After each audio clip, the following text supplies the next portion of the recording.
Hey guys, welcome back to r/LegalAdvice. Have you ever wondered how people can get houses for free? Well, this Karen discovered an unethical way that might backfire in the end. Let's dive right into the video. Today's title story is from r/LegalAdvice and it is titled Missouri, Return from 11 years abroad after my mom's death to find a stranger has been living in my family home and changed the locks. She claims that she owns it now. Hello r/LegalAdvice, I don't even know where to begin. My head is spinning and I'm running on about 3 hours of sleep, jet lag and pure shock. I'm writing this from a sterile hotel room that cost a fortune when I should be sleeping in my childhood bed. For context, I'm 36 years old. 11 years ago, my mom was diagnosed with a terminal illness. She lived abroad and as her only child, I made the decision to move there to be with her and take care of her. I found a job in my field, built a life there and spent the last decade making sure her final years were as comfortable as possible. She passed away 2 weeks ago and after arranging the immediate affairs over there, I flew back to the US, specifically to my hometown in Missouri. The plan was simple: grieve, sort out her estate and figure out my next chapter. The main part of that estate is the house I grew up in. My dad passed away years before and the house was fully paid off, left to me. It's my only real asset, my last connection to my parents, the place where all my memories are. I took a taxi from the airport yesterday afternoon. I remember feeling this weird sense of peace as we drove into my old neighborhood. Everything looked the same, just a little older. I even saw my old elementary school. I had the original house key on my keychain, the same one I'd used to sneak back in after curfew as a teenager. I walked up the flagstone path my dad and I laid one summer, and that's when I noticed things were off. The garden beds my mom was so proud of were overgrown with weeds and the garden looked weird, decorated with weird-looking garden angels and all that stuff. The welcome mat, which used to be a simple black one, was now a bright pink one. I chalked it up to a weird prank, or maybe my mom had arranged for a house sitter ages ago and I'd forgotten about it. I put my old familiar brass key into the lock. It didn't go all the way in. I tried again. It was blocked. That's when I saw the lock set was new. It was a cheap Chinese silver one, completely different from the antique bronze hardware that had been on the door my entire life. My heart started pounding, so I knocked. A minute later, the door opened and a woman I'd never seen before stared at me. She was maybe in her late 50s with a severe haircut and a sour expression. She was wearing a stained bathrobe. I tried to be polite. "Excuse me, I think there's been a misunderstanding here. I'm the owner of this house." She looked me up and down, a motion that was pure, undiluted dismissal. She actually scoffed, a real audible scoff. "Your house? Honey, I have lived here for over 10 years. This is my house." I was so stunned I could barely speak. That's impossible. My mother owned this house, she just passed away. My name's on the deed. "Don't know anything about that," she said, already starting to close the door. "What I know is this is my property. Now I think you should leave before I call the cops and have you arrested for trespassing." And with that, she slammed the door in my face. The click of the deadbolt felt like a gunshot. I just stood there on the porch for a full 5 minutes, my suitcase next to me, my key still in my hand. I did the only thing I could think of. I called the police. 2 officers showed up. They were professional but not very helpful. I explained the situation, showed them my ID and a digital copy of the deed I had in my email, so they knocked on the door again. The woman came out again and this time with a stack of papers. She showed the police utility bills in her name at my address going back years. She told them that she was the homeowner and that I was harassing her. The senior officer pulled me aside and told me what I still cannot wrap my head around.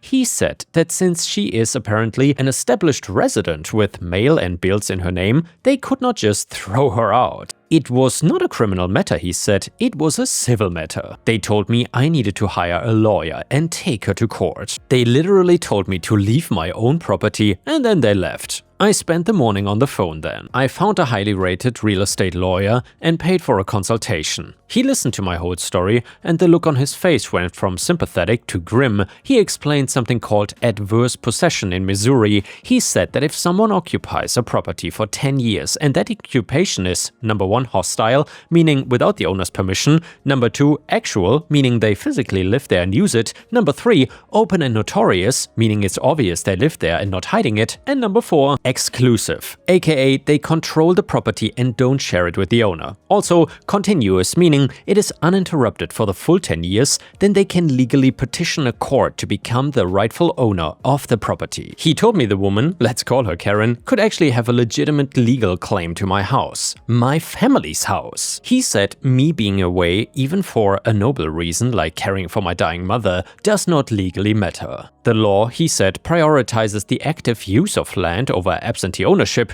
I asked about property taxes and I'd assumed they were being paid automatically from an old account of my mom's, but the lawyer said that in Missouri, unlike many other states, the person claiming adverse possession doesn't have to have paid the property taxes. And by the way, guys, is it just me or is that really backwards law? That seems like a ridiculous legal oversight and I have no idea how that can be the case. But actually, I looked it up on Google and it seems to be true. Anyway, I feel like I'm in a nightmare. I've lost my mom and now I'm about to lose my home to a complete stranger who slammed the door in my face. My lawyer says we need to file an ejectment lawsuit immediately, but he warned me it will be an expensive uphill battle and if her timeline is accurate, we could very well lose. Has anyone here ever dealt with this? Is there any hope? What can I do to fight this? Any advice would be appreciated. Comments. First, OP, not a lawyer, but I work as a paralegal in real estate law. Your lawyer is actually 100% correct. This is a classic adverse possession case and Missouri's 10-year rule without a tax-paying requirement is brutal for absentee owners. You need to listen to your lawyer and only your lawyer, do exactly what he says, start gathering all your documentation now, your mom's death certificate, the deed, proof of your residency abroad. This won't negate her claim, but it helps build the narrative for a judge. This is gonna be a marathon and not a sprint. I'm so sorry you're going through this. Second comment, that's the most insane thing I've ever heard. The law literally rewards thieves? What a country. I've no advice, man, just my sympathy. That woman is human garbage. Comment number 3, don't listen to the lawyers. They are part of the system. It is your property. The deed is in your name. Go back there with a locksmith and a few big friends. Change the locks back and move her stuff to the curb. Possession is 9/10 of the law. Don't be a victim. Comment number 4, OP, you need to start talking to the neighbors. Now, find out who knew what, when did she move in, what did she tell people. You need to find someone who can poke a hole in her continuous occupation. Did she go on a 6-month vacation at any point? Did she ever have a roommate? Any detail could be key. Canvass the entire neighborhood. Someone must have disliked her enough to be willing to talk to you. And yeah, guys, before we continue with the update, I'm curious, what would you have done in this situation? Would you have listened to the third comment? To basically take matters into your own hands and not rely on the law? Let me know in the comments, and while you're at it, it would be amazing if we could reach 1000 plus likes on the video, because that would help me tremendously. Thank you so much. Update. So it's been a few months. To those who offered advice and sympathy on my last post, thank you. It felt like a small island of sanity in a world that had gone completely mad. I'm writing this update for closure and as a warning to others. I followed the advice I was given. I did everything by the book. It didn't matter. First, I want to recap for anyone new. And now OP recaps a little bit, but I think he adds some information, so maybe we will read part of it. So following the advice here, the first thing I did was check the county's property tax records. What I found made my blood run cold. For the past 10 years,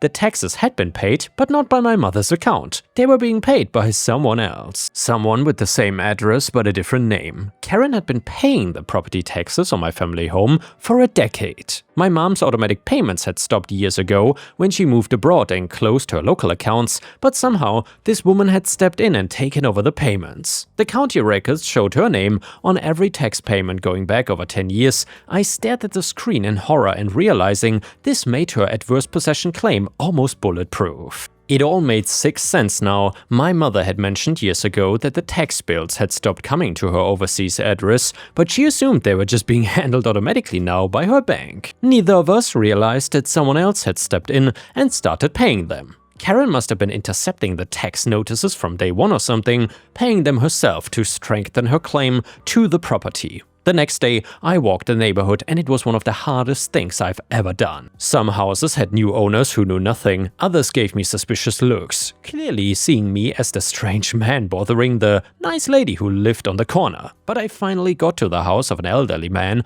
who had been my parents' friend for decades. He recognized me instantly and his eyes filled with sympathy when I told him what was happening.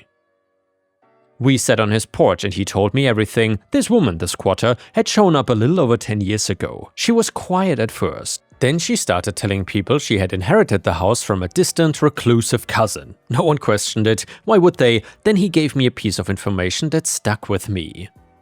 He gestured with his chin towards my house. "She fancies herself an artist, you know," he said, his voice low. "Finds old broken furniture people put out on the curb, drags it into your old dad's garage, fixes it up and paints it all sorts of garish colors, and then sells it. There's a stream of people buying things from her, especially on weekends." He leaned in a little closer. "Strictly for cash, I hear. No checks, no cards. Very particular about that." I felt a glimmer of hope. My lawyer filed the ejectment lawsuit. As predicted, she immediately filed a counterclaim to quiet the title in her name, formally staking her claim to ownership through adverse possession. Her lawyer was one of those aggressive pro bono types who painted me as a wealthy absentee landlord trying to kick out a poor defenseless woman who had lovingly cared for an abandoned property. The irony was so thick, I felt like I was choking on it. The legal process was a slow, grinding torture, months of paperwork, motions, and discovery, the legal bills mounted, eating away at what little I had left. I had to sit for a deposition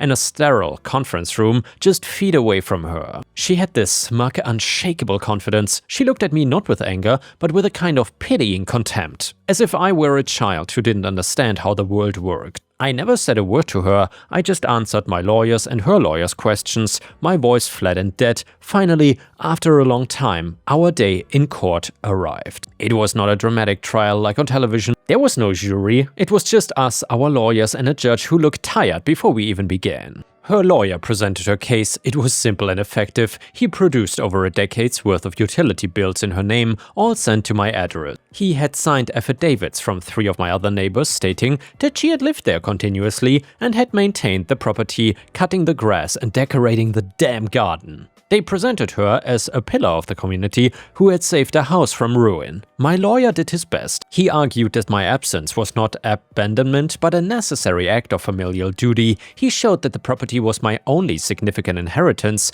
the legacy of my parents. He argued that her occupation was based on a foundation of lies told to the neighbors, but it made no difference. The judge listened to everything patiently. When the arguments were over, he took off his glasses and rubbed his eyes. He looked at me and for a second I thought I saw a flicker of human sympathy, but he said, "Son, I want to be clear. I find your story credible and your reason for being away to be honorable. What happened to you is, on a personal level, a terrible injustice." My heart leaped. However, he continued, and my heart fell to the floor. My job is not to rule on personal fairness, but on the law as it is written. The Missouri revised statutes are clear. The defendant has provided clear and convincing evidence that she has resided on the property openly and notoriously, exclusively, and hostile to the owner's interest for a period exceeding the statutory requirement of 10 years. The law does not require me to examine the reason for an owner's absence, no matter how noble. It is a harsh standard intended to favor the productive use of property over absentee ownership. I am bound by it. Then came the final words. Therefore, the court finds for the defendant. He said that the house now legally belongs to Karen. I did not hear anything after that. The world went fuzzy. I vaguely remember my lawyer putting a hand on my shoulder. I remember the sound of the squatter letting out a little gasp of victory. I looked over and saw her smiling, tears of joy in her eyes as her lawyer shook her hand. She was the victim who had prevailed, and I was nothing. I walked out of the courthouse into the cold afternoon air. I had lost. I had lost my parents' home, my inheritance, my past. It was all gone, signed away by a man in a black robe who said he was sorry while he did it. I started walking with no destination in mind, defeated and broken. I'm now selling what little is left of my mom's belongings in storage and I'm leaving this state. Probably this country forever, but as I sit here in my hotel room typing this out, I've come to a realization. She won the house, she beat me in court. Comment number 1. So a woman steals a house, lies to the neighbors for a decade and becomes a homeowner? Meanwhile, a son who sacrifices his life to care for his dying mom becomes homeless. And this is legal? I feel like I'm taking crazy pills. I'm so angry for you. Comment number 2. Okay, hold on. I'm rereading your post, OP. The part about the cash business from her. You lost the house, that battle is over. You need to accept that to move on, but you have knowledge she doesn't know you have. You said she won the house. A house is an asset, a very valuable asset, one that she just acquired for effectively 0 cost. Comment number 3. I'm physically sick to my stomach reading this. OP, I have no words. I'm so sorry. That judge's speech about being bound by the law is the biggest cop-out I've ever heard. He had a choice and he chose to reward a thief. Our legal system is fundamentally broken.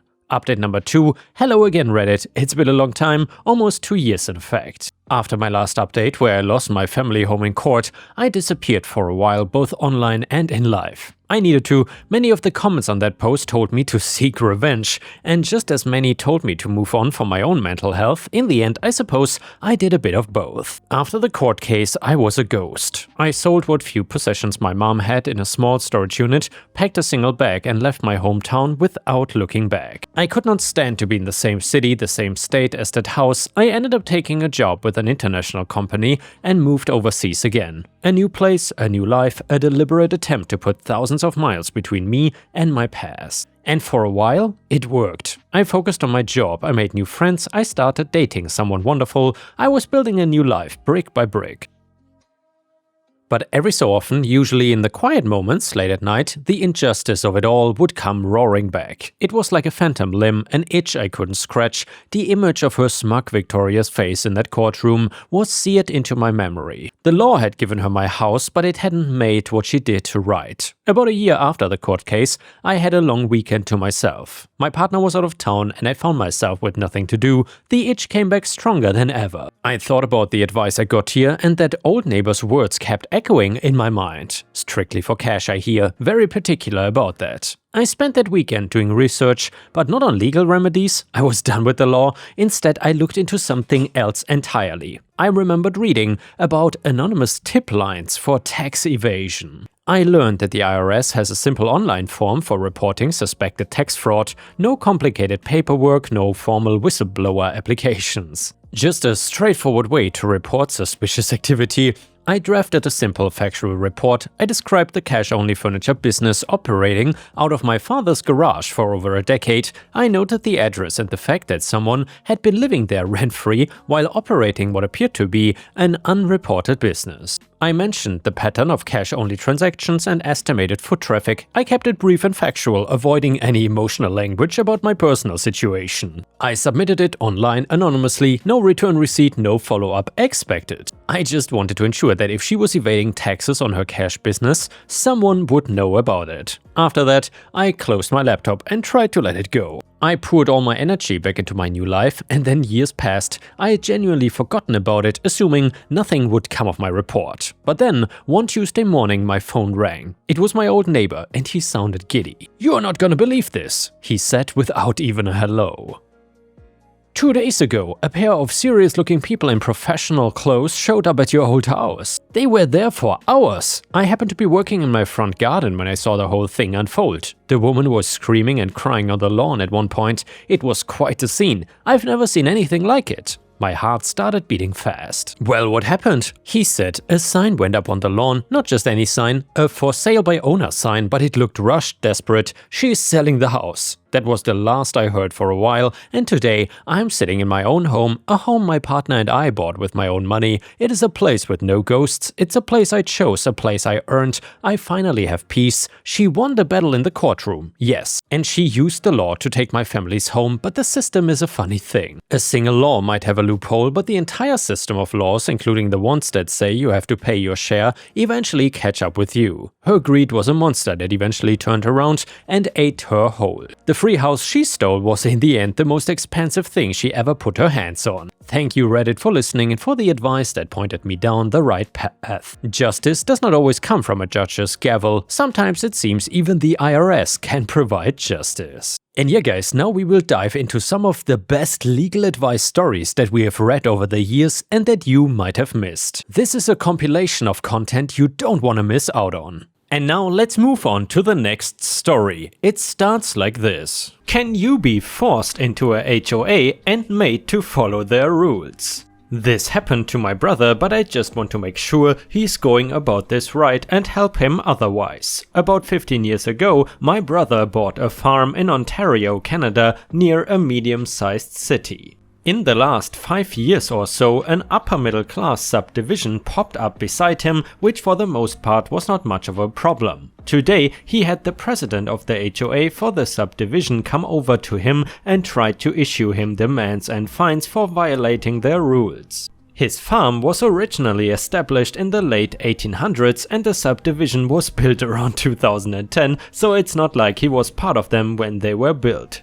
The HOA is saying that he is creating a public nuisance by spreading manure on his fields. He rents most of them out to a neighbor since he works in the city for the most part, along with demanding that he stop doing things like using his smoker, using farm equipment near the subdivision, cease commercial enterprises, and stop using his impact gun because the noise/smoke is apparently very disruptive to the community a kilometer or so away. The president of the HOA also demanded a ridiculous amount in past dues along with other fines that he needs to supposedly pay to the president and not the HOA. My brother took the papers and told the guy in no kind words to never come back with papers demanding money unless he was with a lawyer or a cop that will back him up on this. He also has an appointment with a lawyer on Thursday to talk about this, but in the meantime I just wanted to know if there was anything my brother should do to prepare for his meeting with the lawyer.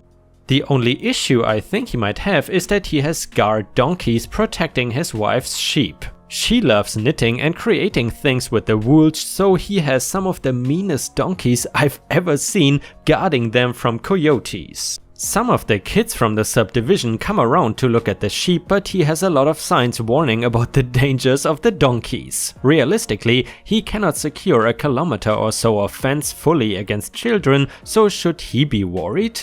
He has chicken wire stapled up along the fence so no little kids can easily crawl through, and signs to warn the older ones that the donkeys are not to be trifled with. Is there anything else he should be doing or working on to help himself out? We both think the president of the HOA is talking out of his butt, but I'm slightly worried that if a kid gets bitten or trampled by a donkey, that he will be in trouble and the president of the HOA could use that against him. What should my brother do aside from document to help himself against the HOA president and to make sure that no little kids get hurt by the donkeys? Is he going about this right, or is there something else that he should do to legally help himself? And a user in the comments said, if your brother owns the land and did not incorporate his property into the HOA, then the HOA can do nothing about his farm. He should have his lawyer write a cease and desist letter to stop the harassment about the HOA. He should also talk to the lawyer about the farm animals potentially being an attractive nuisance. I don't imagine on a farm that animals would be though, and what the appropriate signage he would need, such as beware of donkey and no trespassing. The president of the HOA and the parents of the injured child would be two completely separate parties, unless it is the president's child, so the HOA cannot do anything about that. The lawyer is his best bet. Explain the situation clearly, bring the land deed and a survey if he has it, and deliver a timeline of events. Okay guys, so first of all, two things we have learned in this story. Number one, there are HOAs in Canada and I wasn't aware of this. I really feel for you guys, I am very sorry. And by the way, I don't know if we have many Canadian viewers, but if we do, in case you live in a Canadian HOA, how is life treating you? Or rather, how's the HOA treating you? And second, this is the first time I hear about guard donkeys and it is absolutely awesome. Anyway, let's continue to the update. Update to the brother HOA story. Sorry about the delay in posting this, I had a pretty busy weekend. As it turns out, my brother already had his property surveyed when he was working with a neighbor to rent out some of the fields, and from what he says, there is a 0% chance that anyone from the subdivision actually owns any of his land. He debated getting another survey done, but he was pretty sure that the letter from the lawyer would be enough. The lawyer seemed pretty helpful and my brother sounded really happy with how the meeting went. Apparently, it did not look to the lawyer like he was doing anything that could not be seen as normal farm practices, so he shouldn't worry about being sued for spreading manure. The donkeys and sheep were discussed, but they ended up deciding that he would just increase his insurance, add more warning signs and fully wrap the wooden fence with new sheep fence along with replacing the older fencing. He also got a letter that, from what he read to me, seems to cover the fact that he isn't doing anything that could be considered unusual farming practices. It also showed that he actually owns the land and said that unless the HOA has a dissenting survey, they have no claim to his land. It ended saying that the HOA president should contact the lawyer and not my brother if he has any further issues. Interestingly enough, the lawyer could not find any homeowners association under the name the guy had given my brother. He said it is possible they just formed or changed their name, but more than likely it is just some busybody sticking his nose where it doesn't belong. There's a small chance that they unofficially formed an HOA and never actually did anything but give themselves a name and some rules, but the lawyer said that if they did it, it wouldn't change the fact that they cannot force him to join. So my brother and his wife are happy that things seem to have been resolved. He bought a security camera for the front door so he can have a recording if the guy shows up again, but that is hopefully the end of it. And guys, please let me know in the comments if you enjoy the stories about homeowners associations, because for me at least these stories are still very interesting to read.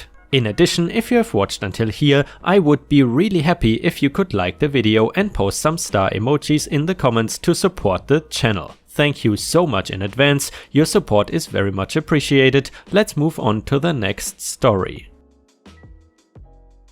Florida accidentally soiled an Uber car and already paid the fee. Now the driver is suing me in small claims even though I own a cleaning service and have offered numerous times to get the car professionally cleaned. I will try to make this as quick as possible. I put my TLDR as the title to this post. We are located in Pensacola, Florida. My car was in the shop, so I had to take an Uber to/from a doctor's appointment. On the way home, I accidentally went to the bathroom on myself. This is part of the medical condition I was seeing the doctor for. It's a bladder problem, and soiled the Uber driver's car. I apologized to him and immediately offered to pay the Uber fee and have the car professionally cleaned by my company. I started the company with my brother in college. We do professional office cleaning. The Uber driver told me not to worry about it as long as I paid the fee, but now he is suing me in small claims for the cost of cleaning the car as well as the cost of new car upholstery. I have received the court papers already. We had corresponded by text messages before he sued me, and he has stated that he has not gotten the car cleaned yet because he could not afford to do so, even though I had repeatedly offered to have my company clean the car or to pay the bill if he got the car cleaned somewhere else. Now he is claiming that the seats are permanently stained and need to be reupholstered, even though there would not have been any damage had he gotten the car cleaned that same week. It's been 7 weeks since my accident and he claims that he still hasn't been able to get the car cleaned. Any advice for this situation is greatly appreciated. And a user in the comments said, "Man, what a bad situation. I'm sorry, that Uber driver would piss me off. If you have paid the fee and you have offered to have it cleaned professionally, then I think you are in a decent place. Plus you said you have a text message. I would reach out to Uber. I believe if you have paid the fee, then that is his first remedy." However, it may be the cleaning itself that won't do it. He may be correct that upholstery needs to be replaced. But he has sat on his laurels for 7 weeks, so that won't look good. Mitigation of damages and whatnot. I would reach out to Uber and see what they say. Be sure to appropriately respond/show up to court. Consider consulting with an attorney. And guys, that makes you really think, why would the Uber driver wait so long if the OP instantly offered to have it professionally cleaned by his own company? That does not really make sense to me, but let's see what the update says. Update to the Uber story. Thanks everyone for the advice you gave me on my first post, it was very helpful. A week or two after I made my first post, I received an email back from Uber saying they were looking into the matter but could not comment further because it was a personal issue. I checked my bank account the next day and saw that Uber had refunded me the $200 cleaning charge, but I did not hear anything else from them. Since the Uber driver and I still had a court date, I put the $200 aside so that I would not accidentally spend it. Yesterday was our court date and the Uber driver attempted to sue me for $1,200 plus the $200 fee refunded to me by Uber because the driver had been fired. I told the judge my side of the story and showed the judge the text messages and the receipts from Uber. The judge would not accept a printout of the text messages, but he allowed me to show the messages directly from my iPhone. The judge ruled in my favor and ordered the driver to pay the court costs. Everything worked out and my surgery is scheduled for next week. Thanks again, everyone. And guys, just a little warning in advance, this story does have an ending, but it is not so satisfying as you might guess. However, this story is titled "Found 2 dogs, rehome 1 after 2 weeks and a half of no response from the owner. Owner contacts me with no proof of ownership. Now the police are involved."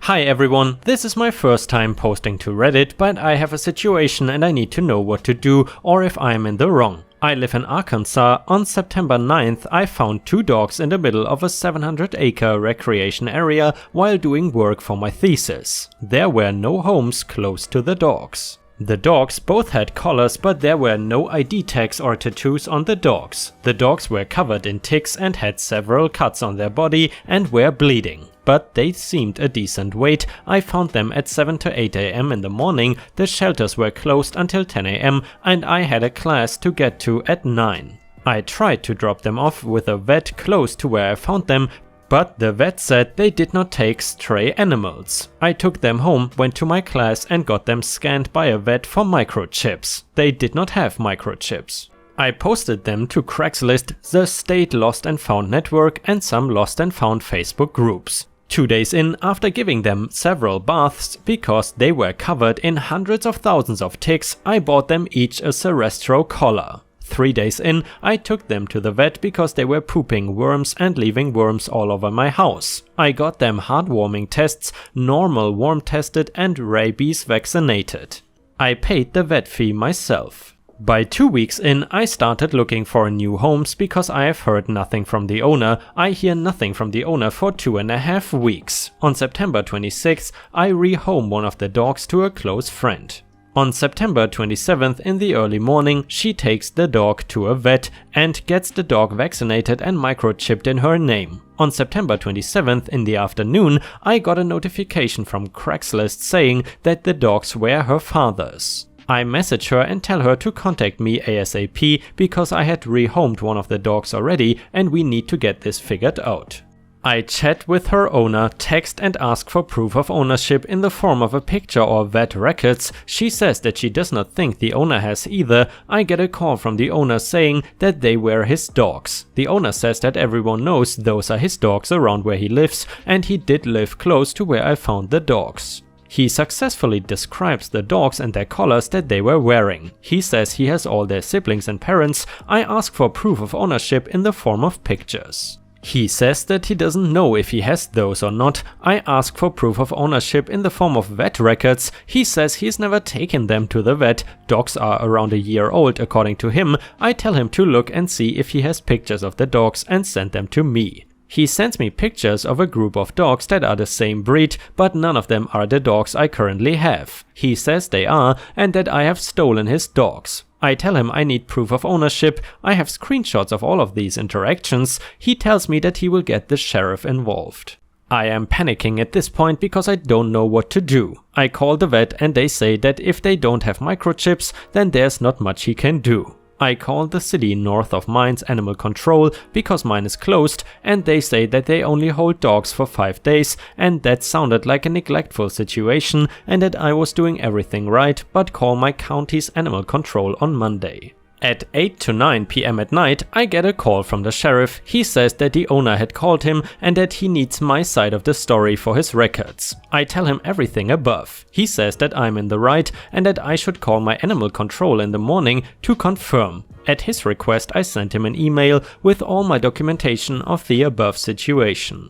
I call animal control in the morning. They mention it sounds like a neglectful situation and basically say that they would not do anything about it. They tell me not to contact this man again, so I block him from texting and through email. I thought this situation was done and over with, but then I get a call about an hour ago, October 4th, from the sergeant. He gets my side of the story and then says that I need to return the dogs because the dogs are the owner's property. I mentioned that he has not given me any proof of ownership, and the sergeant says that the proof of ownership is that I found them in the area where I found them, close to the owner's home. He mentions that this is a property dispute. I tell him that it is legal in the state of Arkansas for dogs over 4 months to not have a rabies vaccine, which these dogs would not if they have never seen a vet. He does not seem to care about this. I tell him that I'm not in town currently and need to get home before I can deal with this. My question is, what do I do? I'm incredibly confused and frustrated. I picked up 2 dogs and gave them hundreds of dollars in vet care, thinking it was the right thing to do, but now I'm getting the police called on me. I need to know if I am in the wrong, because I don't want to deal with this and will gladly give them up if I am. And what I should do in this situation. Thank you guys for any help. Update: I contacted my city's animal control when they opened up on Monday morning. My city's animal control basically told me that this was well above their pay grade and that I should probably contact a lawyer and also call the county animal control or county animal shelter. I attempted to contact the county animal shelter, but they did not answer. I called the county animal control, which hooks up to the police. I told them the exact same story that I've told everyone else, and they referred me to a deputy sheriff. I told the deputy sheriff my story. She told me that the sergeant should not have contacted me because this is a county matter and not a city matter. She asked me what number he called me from. I gave it to her and she confirmed that it was a police number. I told her everything I knew about the sergeant, which is not much, and she then told me I was absolutely in the right, that I cannot keep the dogs forever, and that she had the file from the previous deputy sheriff that I had talked to. My bad, you guys. I did talk to a deputy sheriff and not a sheriff, as I said in the original post. I asked if I should call the sergeant back and she told me no, to not contact him again. I asked if I should take the dogs to the shelter and she said I could if I wanted to. I have not been contacted by anyone since then, however it took a week for the sergeant to contact me last time. I will update this if anything new happens. Edit/update. We were forced to give up the dogs under the threat of jail time. I got another call this morning from another sergeant, not the same one I talked to on Sunday. He did not even take my side of the story before saying that we needed to give up the dogs. I told him I still had no proof of ownership and he said that because I found them in the area, then that was proof. He told me I found them in the owner's driveway despite telling him that I did not. He ignored and talked over me multiple times and attempted to put words into my mouth. He said I should not have picked up the dogs in the first place because picking up dogs off the side of the road is theft. He said that if I did not hand over both dogs, I would be going to jail for theft. I called the person who owned the other beagle and she came over to my house. I started recording the conversations I had with this officer. We, being myself, my friend who owned the other beagle and our housemate, met outside the sheriff's department in the parking lot. I handed over one dog. My friend asked what grounds the owner had for claiming these dogs. He told her that proof of ownership was because the dogs were within visible distance of the owner's front porch and again talked over me when I said that wasn't true. Did not seem to care about the records I had. My friend mentioned that the road is public and that is when he threatened to arrest all 4 of us a second time. We handed both dogs over and left. Now we don't know what to do other than to leave it, I guess. Thanks for the suggestions, Reddit. Very unhappy it has to end this way. And a user in the comments suggested, I say double check the sergeant that he's actually the sergeant and not the owner pretending. Get his badge number and independently verify with the department. And now let's move on to the next story. It starts like this. Can a homeowners association enforce its covenants on adjacent properties that have no deed restrictions or covenants in Pennsylvania? I will try to be as short as possible. I own 2 Dobermans and a German Shepherd. I live on a property with no deed restriction. In 2011, the woods behind my house were cleared, subdivided and made into a development in which all the properties have deed restrictions/covenants that run with the lands, including a homeowners association. I have included a picture of before 2011 and after today 2015 because in 2012 I had my old house, 75 years old, torn down and built a new one. Because the area behind my old house would now include a road, I elected to move my new house from the old location, blue box 10 circle, to the new location, blue box red circle. The white boxes are properties that have no deed restrictions, and the grey boxes are properties in the HOA. And here you can see the glorious way OP visualized this explanation. So I hope that will make it a little bit easier to understand what this story is actually about. This moving the new house location required negotiation with the township, which granted me the move with the following conditions that were not deed restrictions, just agreements to be able to obtain the final occupancy permit. I installed two 8x8x8 foot buried stone drainage pits front and back of the home where the gutters, runoff and sump pit would drain into. I paid for the install of two of the same type of drainage pits on my next door neighbor's house, property north of me. No swimming pool could be put in for 5 years. However, last year the HOA enacted rules that aggressive breeds were prohibited by homeowners. I received a notice from the HOA that because my property was adjacent to and in the immediate vicinity of HOA properties that I was in violation, and this assertion was supported by numerous cases and well-established case law. I have been fined $100 per week for the last 3 months and I just ignored it. Now, the HOA has threatened to place a lien on my house, as well as threatened to sue the recorder of deeds because when I moved my house to the new location, covenants should have been added to my property to conform with surrounding properties. Am I really going to have to go to court and possibly have a lien on my house?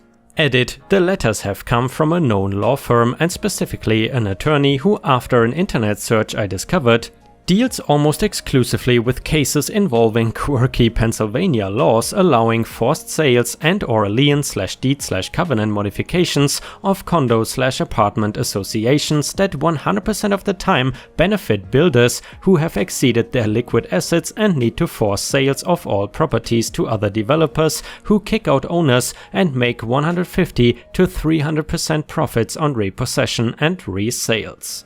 Edit number 2, a billion thanks for the PMs, and given that any lien can be sold to a nefarious debt collection agency who can hire an unscrupulous repossession firm, I have help from family and friends who house sit for me while I am at work in order to avoid my house being unoccupied for them to break in and change the locks. In addition, my brother and cousin have concealed carry permits in Pennsylvania and have their 9mm sidearms loaded with their safety trigger guards off while watching my home. Edit number 3, I have found raw, uncooked steaks thrown in my yard, likely as a message that the next ones may be poisoned. I'm not taking anything for granted, including forced entry and repossession. My brother and cousin have kids and hence keyed trigger guard on their weapons, but while watching my home removed them. This is not a joke and I have received real threats. And a user in the comments said, have these letters come from the HOA's attorney or just an elected moron on the board? If they are from an attorney, I would file a bar complaint because lawyers are not allowed to knowingly threaten to take baseless actions. And guys, could this be one of the craziest HOAs we have ever heard of? At least it could be in the top 5 if you ask me. Now let's see what the update brings us. Update to the insane HOA story. Thank you for all of your comments and advice. I did in fact speak with 2 attorneys from the same firm just now this morning, one experienced in property/real estate law and the other in debt collection, liens and forfeiture. They knew the statutes pretty well and were most informative. The HOA attorney's tactics are unfortunately not unfamiliar in Pennsylvania. In essence, their opinions of the 3 issues at hand were: my property is adjacent to HOA properties, which means institute, defend or intervene in litigation or administrative proceedings or engage in arbitrations or mediations in its own name on behalf of itself or 2 or more unit owners on matters affecting the planned community. Emphasis on the legislature using the broadening term affecting, which may or may not include adjacent properties that would be for a judge to decide. Also, insurance is implicated because aggressive breeds are within the boundaries of the planned community and thus higher premiums are required, or so they say. They think HOA doesn't have the power to directly fine me, but under a certain paragraph at least win the day by war of attrition through litigation, attempted liens and making my life hell. The recorder of deeds erred, not my fight now, but would likely become my fight if the deed is retroactively modified. In that case, it would cost a substantial amount of money to appeal the Court of Common Plea order if a judge were to be convinced that my deed should be modified. Highly unlikely, but the HOA does have the right to try and petition. I cannot do anything until the injury is real or imminent. Deeds may be retroactively modified, yes, but only under very extenuating and very limited circumstances, which probably doesn't apply here because there was no obvious or flagrant error.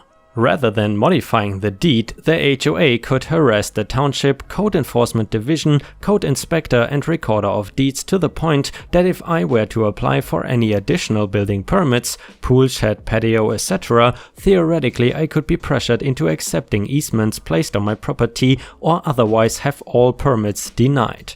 In summary, until matter 1 is resolved, in a few weeks have a title search performed to see if any liens are placed on my property, don't leave my house vacant for more than 24 hours, don't respond to the HOA. Also make sure my county dog licenses, vaccinations and vet records are up to date. Don't apply for any more permits or even have the final inspection done on the basement I just finished. Edit, oops, lastly, they will draft and send a letter filled with nice legal terms to the HOA to go pound sand and leave me alone.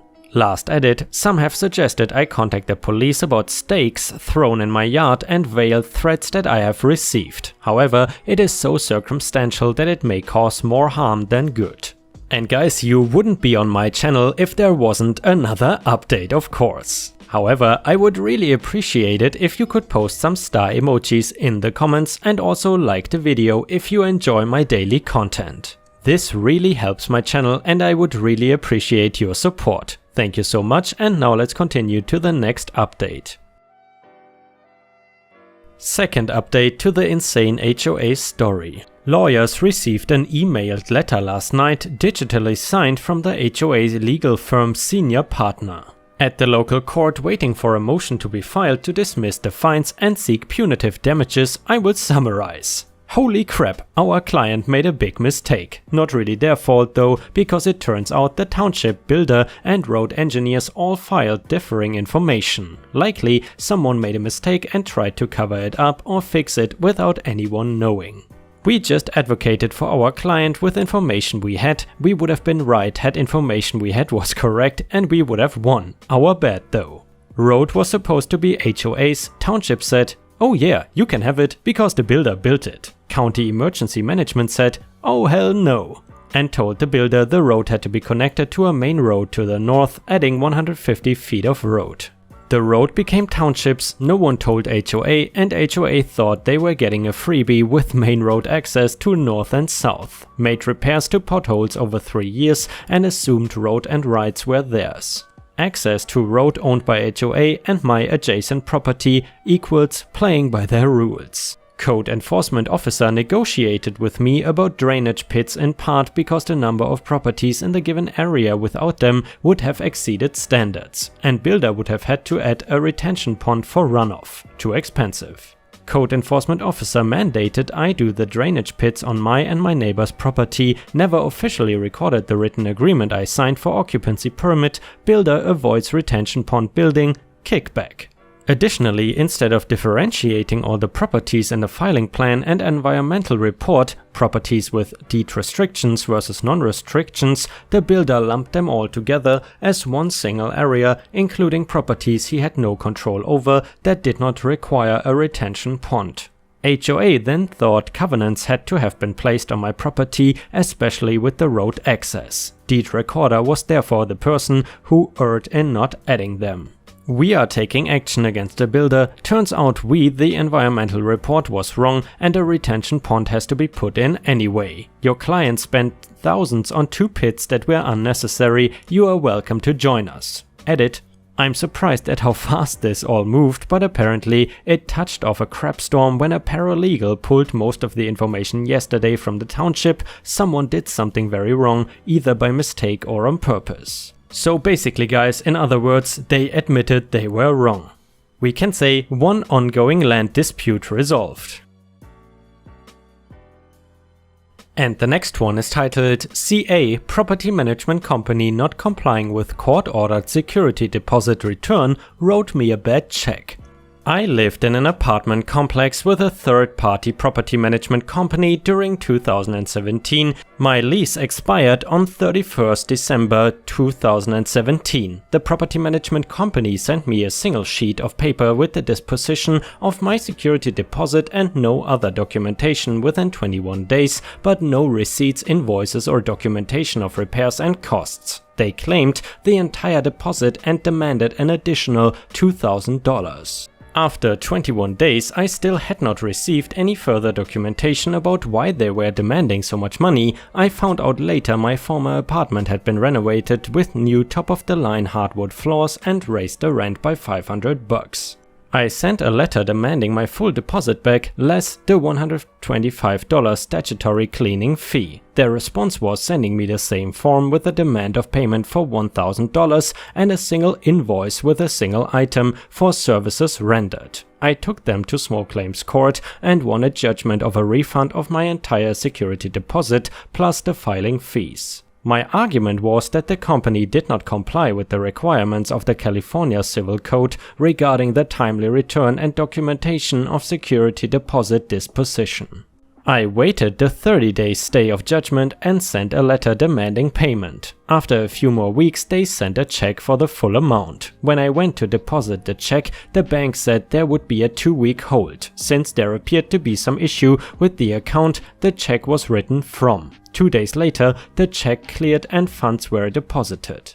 Yesterday, I found yet another demand letter from the property management company demanding payment of $400, and included was a copy of the notice of entry of judgment. No other documents were included. This morning, I saw the money was missing from my account. Further investigation led to me finding there was a stop payment issued by the payer and the bank charged me a bad check fee. So my question r/LegalAdvice is, what do I do next? Have I exhausted my remedies with this company? What can I do about them not complying with the judgment? Is there any remedy for the bad check?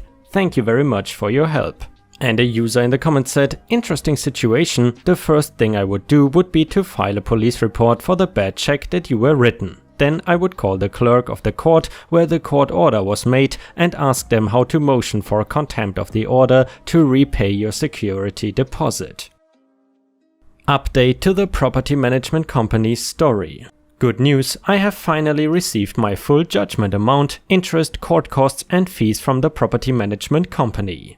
I sent them a certified letter demanding payment of the bad check while threatening another lawsuit for damages. They replied saying they had no record of a check ever being sent to me in the first place, and they sent a return demand asking for payment of $400, which they claimed was the amount due after they subtracted the judgment amount.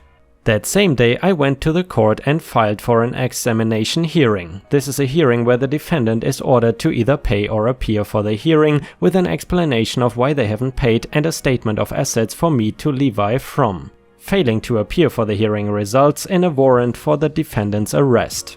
I sent a strongly worded letter informing them they could either pay or not pay, but the judge would probably not appreciate them failing to comply. I also explained the issue at trial was the return of my security deposit, not how much I owed them. Within an hour of the sheriff serving the order, the property manager called me and asked for a breakdown of the costs and a total amount they owed. I added together every bit and they paid me within 24 hours.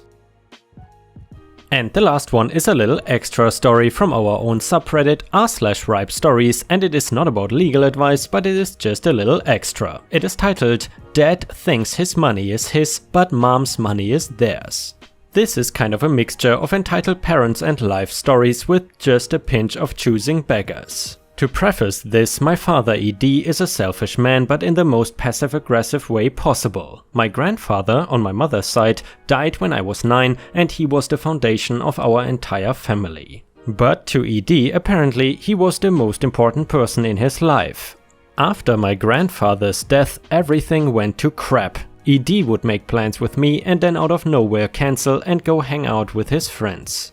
This would happen with a big show every year. When I was old enough to have a job, he would either only give me 2 days notice about it or tell me about the show 2 weeks prior, cancel the plans with me, and then make new plans with his friends. Here is a couple of petty things from recently to start out with. My mom accidentally used ED's card on insert large retailer website here. ED made a comment about it, literally complaining to my mom about how she used his card and not hers. She paid him back for it and asked her why she did, and her response: "Because you mentioned that I used your card, so here's your money." Because of this, I made my own insert large retailer website here account to avoid any issues with ED moving forward. Next, I was going to give ED my old phone. In no way, shape or form was it like my new phone now, but it was 1000% better than the phone he has now, which was a free piece of crap. I told ED that there were payments still owed on the phone, somewhere around like $30 US. He didn't want to make the payments because he wanted to get a new phone that was free, which I don't think you can do anymore. He gave in, but would constantly complain about how he wouldn't have a free phone and how he would actually have to pay money. Mind you, ED is not poor, nor is he struggling for money in the slightest. In order for him to shut up, I gave him $100 towards paying down the phone for his birthday. No thank you, just, "Wow, OP gave me money, the world is about to end." Last year, my grandmother died. This will be important later. She left a sizable chunk of change for her 3 daughters. My mother was the executrix for the estate, so she held the power of money distribution. My grandma also left all of the people in her direct family some money, my cousins, aunt and myself, excluding ED and uncle, since they were not direct family/bloodline.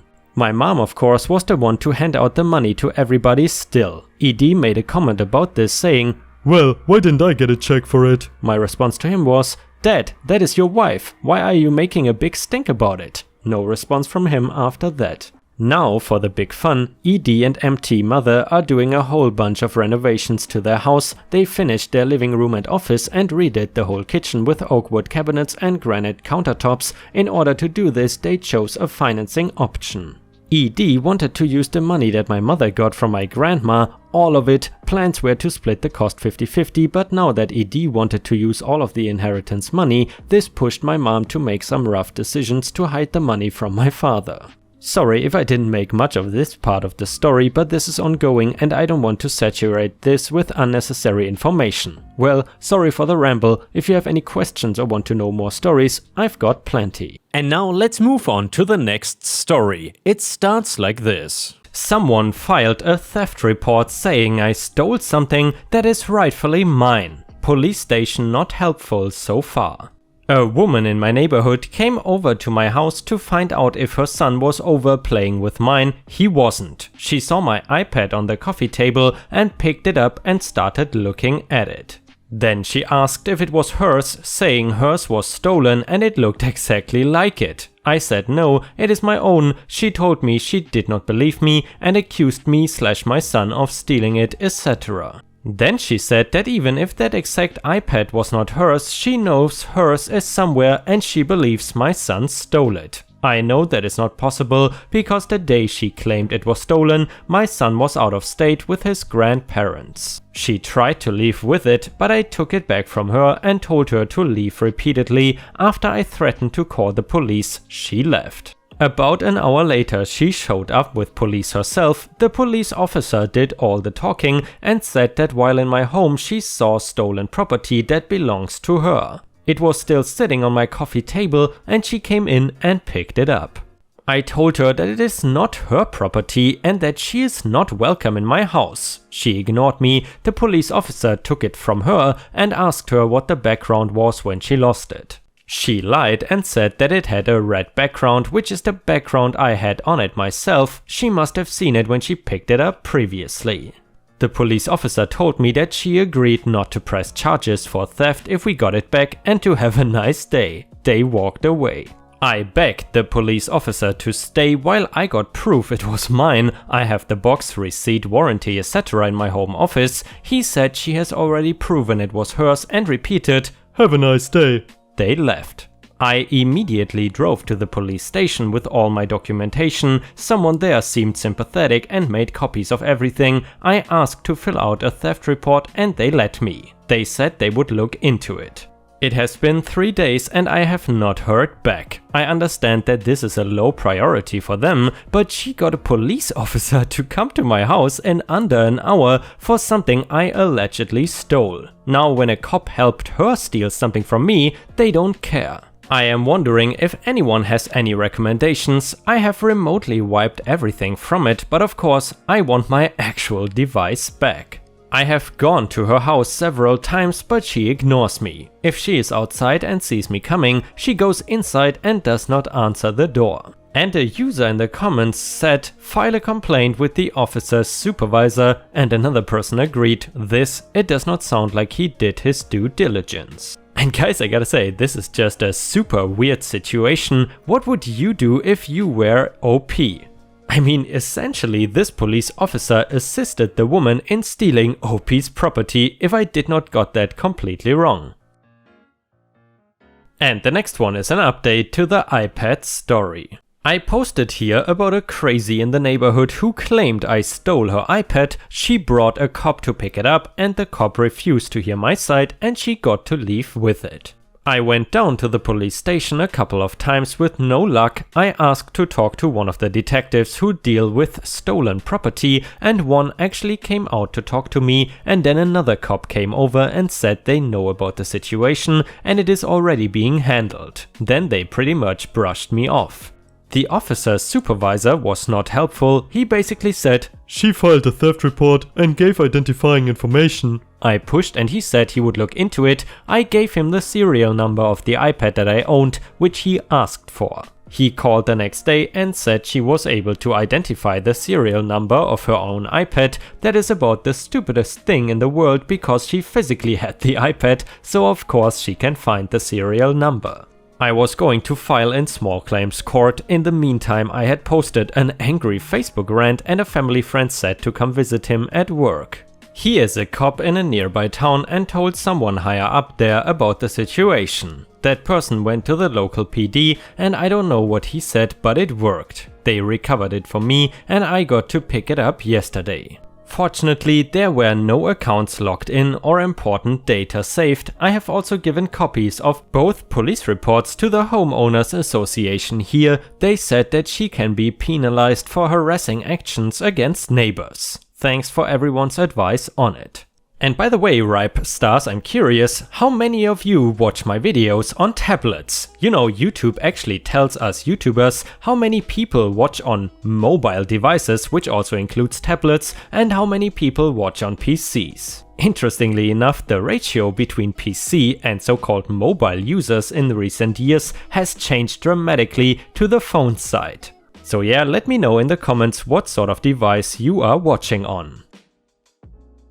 And the next one is titled, "My landlord had my service dog taken away and probably euthanized while I was at work, Alabama." I moved to rural Alabama a few months ago and signed a 1-year lease on a rental property. The lease explicitly states that dogs are allowed with a $300 per deposit. I paid the pet deposit and paid an extra $50 a month to have my dog. The dog is a professionally trained service dog that I require due to my disability. I have all of its papers and the documentation proving it is a service dog. The landlord also has a copy of the registration papers. Like I said, it is a rural area, so I have a large fenced-in yard. The fence is 6 feet tall and it locks in front of the house. I let the dog out when I get home from work and the neighbors are over half a mile away. When I came home from work today, my dog was missing. She should have been inside like she always is. I asked my neighbor, we have the same landlord, if he had seen anything, and he told me he saw the landlord go into my house and remove the dog. He says he saw the dog in the back of her truck as she drove past his house. I called my landlord and asked if she had been in my house. She said she had been over to check on the electricity meter and the appliances. I told her that my dog was missing and that she was not allowed to enter my home without notice, but she then denied that she had been over to my house. I demanded that she returns my dog and she claimed that I had never had a dog, that dogs were not allowed on the property and that I had violated my lease. We ended up in a screaming match before I hung up. I am on the verge of calling the police, but I have no proof that anything happened. The only thing I know is that my dog is gone. I've only been home for 2 hours. Edit/update. After I posted this, I called my mom and had her drive over. After she arrived, we called the police and filed a report. A lot of you asked why I hesitated, and it is because I've had police hassle me in the past and I was not going to be alone with an officer without my dog or some sort of backup. I am wheelchair bound, so I cannot take any risks. After we filed the report, the police went to see the landlord who lives in the area. The landlord's husband surrendered my dog and the dog was returned to me. I chose to press charges for trespassing and theft, and now Sweet Pea, the dog, is gnawing on some treats. I plan to move out ASAP. And I gotta say guys, I would probably do the same if I had an absolutely crazy landlord like this. Did you ever have any issues with your landlord? Let us know in the comments, and while you're at it, please don't forget to post some star emojis in the comments and also like the video if you want to support me. This helps my channel out tremendously, thank you so much. And the next one is titled, "Was assaulted by a roommate's friend at my home and now I am left with the medical bill. Do I have a case?" A while back I was at my apartment. One of my roommate's friends had been staying at our apartment for about a month as he was in between places. This friend is known to be a hothead and has assaulted me before, although not as serious as the night I am asking about. Let's call him Bob for the story. On the night I am speaking of, my roommates are having a party and everyone is drinking. I was not drinking, but was playing beer pong on one of my roommates' team while he drank all the beer. We were playing against Bob's team. We were both talking crap back and forth as we always do. I did not think anything was out of sorts, and suddenly Bob charges towards me and tackles me into our pantry while hitting me multiple times in the head. I did not hit him back and covered up my head to protect myself from the blows. He is pulled off of me and I tell him he needs to leave. I am alright and shake it off. Shortly thereafter, I go outside to get some air as I am pretty pissed about the situation. Bob is outside and begins talking crap, calling me a PUSSY and telling me to fight him. I tell him I won't fight him, I am a bit of a pacifist, and tell him that I won't hit him back. He charges at me and begins hitting me again. I once again just try to protect myself from the blows and do not hit back. I also try to run away from him. Eventually he is pulled off of me. At this point I have a large laceration above my eye that will require stitches. I immediately go to my car and drive myself to the hospital as I am the only one that is not under the influence. I was very torn about filing a police report. I was psychologically shaken from the situation. I was scared of retaliation. He is much larger than me, but after a couple days I filed a police report. One of the main reasons why I filed the report is because I was told that I could get my medical bills covered through victim services. The police said there was enough evidence to charge him with assault, and when they questioned him he admitted to everything. I filed my request for my medical bills through victim services. Fast forward to a couple weeks ago and I get a letter from victim services. They state that application was denied due to the reason that the applicant contributed to the injury through his or her actions. This is particularly devastating because I have over $3,000 in medical bills because of this incident. I would like to know if I have a good case to take Bob to small claims court. I have the police report, hospital records and bills, pictures, and possibly witnesses to help. Just want to know what I am getting into before I start the process. Any help or advice would be appreciated. I've been very truthful with all the information I included, as I want to know honestly where I would stand in court. I look forward to your advice and thank you. I am located in Utah. And a person in the comments said, the victim services decision can be appealed. Did you submit everything, including eyewitness reports and the police report? And then a user asked, was Bob arrested and or charged with anything? If Bob is convicted or takes a plea deal, he may be ordered to pay restitution. You have to keep in mind that if the prosecution chooses to prosecute Bob, the prosecution and sentencing can take a while. During that time, your medical bills would go unpaid.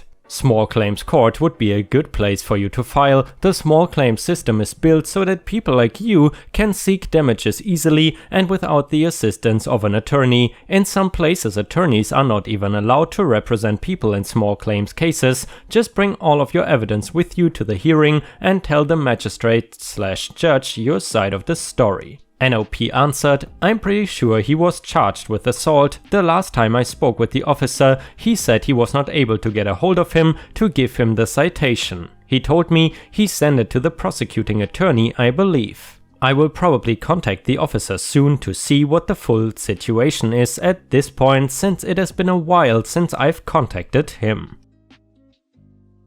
Update to the roommate medical bill story. I just wanted to give you all an update. I'd been in touch with the city attorney in regards to the case ever since I filed charges, and they never seemed to be making any progress. I was worried about anything ever being resolved, so that is why I posted about asking about my possibilities in small claims court.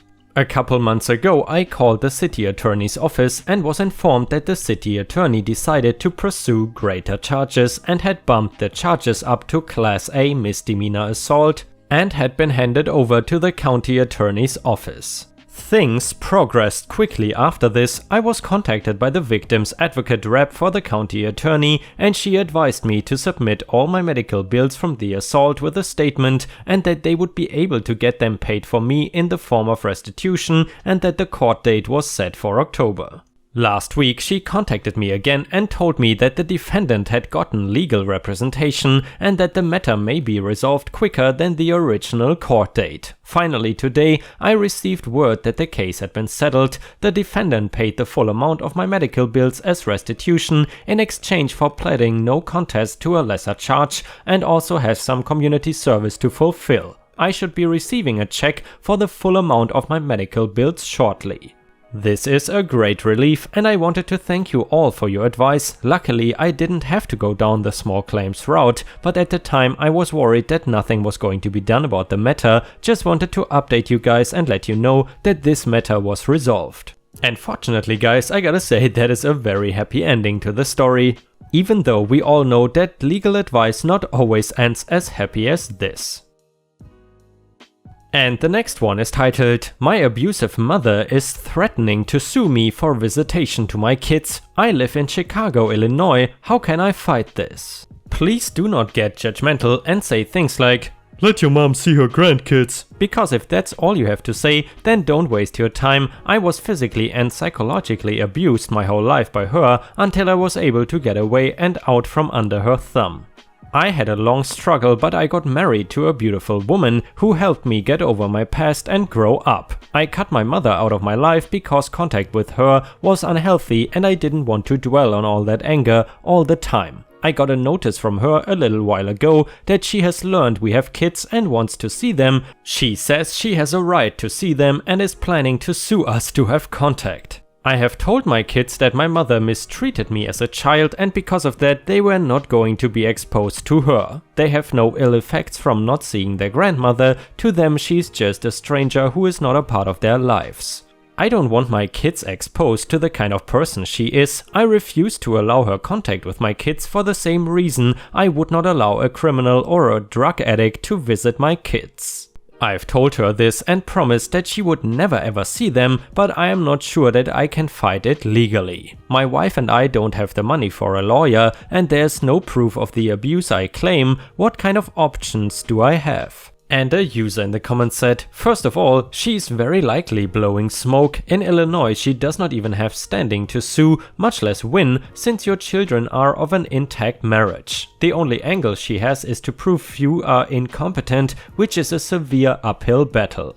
This does not mean she cannot sue. Her lawyer will try to push for arbitration or mediation. Since he knows there's zero chance of winning in court, they will sell the arbitration as a low or no cost alternative to resolve the dispute. Refuse this, you are under zero obligation to even speak with her.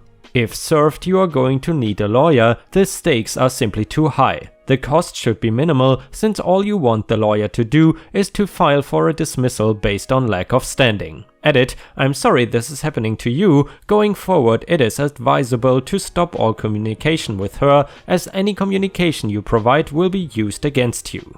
At this point, she needs a golden email where you deny visitation, simply refuse all contact, don't answer the phone, block social media, etc. If she gets harassing, report her to the police. And guys, if you were in this horrible situation OP is in, what would you suggest OP to do? Let us know in the comments if you have any good ideas. Update to the mother threatening to sue for visitation story. A few days ago I posted this and got tons of responses with great advice. I admit I was worked up emotionally and got into a little online argument with another Redditor who was joking around. I would like to let everyone know what has happened, and it is looking good. The next day I started to look around for a lawyer. I then remembered that last February I sat on a jury for a criminal trial, and after the trial the judge and lawyers for both sides came back to the jury room to thank us. I remembered the defense attorney because he had a really unique name. I figured it would not hurt to ask, so I looked him up online and called his office. I spoke to his assistant and I told her that I sat on a jury he worked and was looking for advice. I told her I did not have much money, but would have been grateful for some kind of help or advice. 15 minutes later, he called me up. He did not remember me specifically, but he remembered the trial. We found the defendant not guilty, so I was hoping he would be a little more open to me. He was pretty cool about it, and when I explained, he was sympathetic and told me he would take care of it with no charge. I almost fainted. I gave him the contact information for my mom's lawyer and he said he would give her a call. About 45 minutes later he called me back and told me he talked with the other lawyer and let her know all communication was to be with him. He said they had no standing, and if my mom really wanted to go to court, he would have no problems getting it dismissed. We have not heard anything back, but he has assured me that there's nothing to worry about. I was humbled the way he took it on for nothing and his swift response. We've all heard about how lawyers are jerks, but the man I turned to for help really did restore some of my faith in humanity. He said it was more important to do right by people who needed help and was glad to be there for me. Amazon delivered my expensive product without honoring signature delivery and it got stolen. So this is the first time I have ever had to deal with something like this, and I am at a real loss and almost in tears right now. I have been saving up for months to be able to get my significant other a great gift to help her in her career. A brand new camera, and I ordered one a couple of days ago on Amazon. As I ordered, I made sure it had signature at delivery because I have had other less expensive items stolen from my doorstep before and learned better. Fast forward day of delivery and I receive a notification on my phone that delivery was made with the picture and everything, and flabbergasted by this I rush home because I was an hour away at a dinner with friends. When I get home, the item is not there. I proceed to contact Amazon, who tells me to wait 24 hours. After that, I contact them again, and after 3 hours and 15 transfers later, the gist is we will open an investigation into the matter, come back in 3 days. But during one of the conversations, one of the agents told me they checked the tracking number and nowhere in the tracking was there any specification for signature required at delivery. I feel like I am being duped or lied to, because I have the screenshot that says signature required at delivery before I ordered. I don't know where this is going to go or what legal alternatives I might have in this situation, but any help would be really appreciated. Guys, I'm curious, did that ever happen to you? Here where I live, packages usually don't get stolen, but around Christmas time it can happen. Please let us know in the comments how it is for you. Update: Amazon delivered my expensive product without honoring signature delivery and it got stolen. I went straight to the police station once I could and was able to file a police report and made sure to get a copy of everything. I proceeded to call Amazon this time rather than chat and make sure to explain everything to them in detail and also include the fact that I had filed a police report and was able to get them to refund my money. I just want to thank everyone who commented, especially those who advised me to file a police report and to call rather than chat with them. I feel it really made a big difference. Thank you so much for all the advice, and I wish you all a happy new year. By the way guys, how frequently do you use Amazon? We order pretty much everything on there, especially because we have Amazon Prime, and whenever there is an issue with the delivery, it is very easy to resolve the issue. Anyway, let us know your experiences in the comments. My roommate is accusing me of grand larceny. I've been forced out of my home and my belongings are currently being thrown out of the window and onto the street. New York City, I'm sorry if the text is one big block. I am on mobile, I don't really know what to say. I am baffled. I've been living with a new roommate for about 3 months. 2 weeks ago, my roommate accused me of stealing $3,700 out of his bedroom and swears up and down that it was me because he has footage. He also filed a restraining order. According to the police report, this theft occurred between the hours of 4 AM to 5 AM of August 22nd, 2019. However, during this time I was about an hour away from home and have receipts to prove it. I went to a 24-hour CVS and a bank that places me somewhere else. Not only that, but I was at the airport at 6 AM going on vacation. This was not me. I did not get word of what was going on until 3 days into my vacation and was told I was wanted for grand larceny and fleeing the country. As soon as I came back to New York on the 28th, I called the detective and set up a meeting. When I did meet with him, I showed him the receipts and provided him with my license plate to prove that I was not in the neighborhood the day of. He very much nonchalantly brushed me off and let me know he will get around to my case because he has more important cases to take care of. However, this is literally ruining my life. I have not been home since coming back and I've been staying with a friend. My roommate is literally squatting in the apartment and ransacking my room. I got a call this morning that he broke into my room and is currently throwing all my possessions out of the second-story window. I am a student and cannot afford a lawyer right now. I am about to head to my apartment and I don't know what to expect. I don't know what to do. Any advice is appreciated.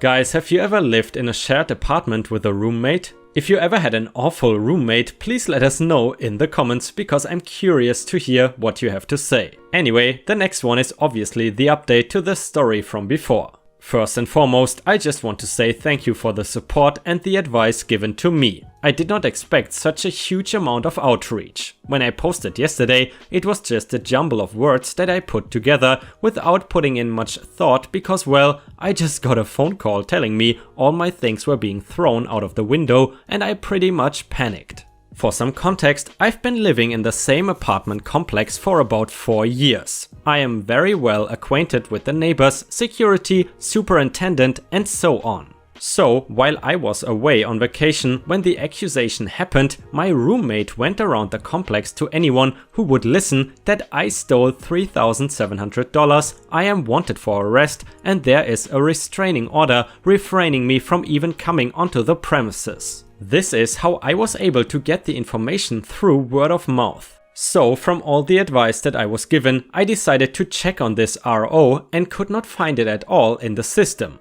Turns out my roommate merely just filed a police report and none of the things I was hearing was true. So I got to my apartment complex and a lot of my things were in garbage bags and was thrown out of the window. My things were everywhere, so I called the police. I let them know the situation and they came into the apartment with me along with my landlord. My room was indeed broken into and trashed. Many of my valuables, such as my laptop, some sentimental jewelry that was given to me, shoes, etc., were all missing. I was devastated. I filed a police report with the officers and stated everything that was missing and took a lot of pictures and videos like many of you stated. During all this, my roommate was there and it also looked as if other people started living there too. Turns out, my roommate is using this situation to now squat on the property, not pay rent, and also brought other people and friends to live there as well. Unfortunately, because of this, there was no arrests even though all my valuables were missing and half my things were scattered across the street.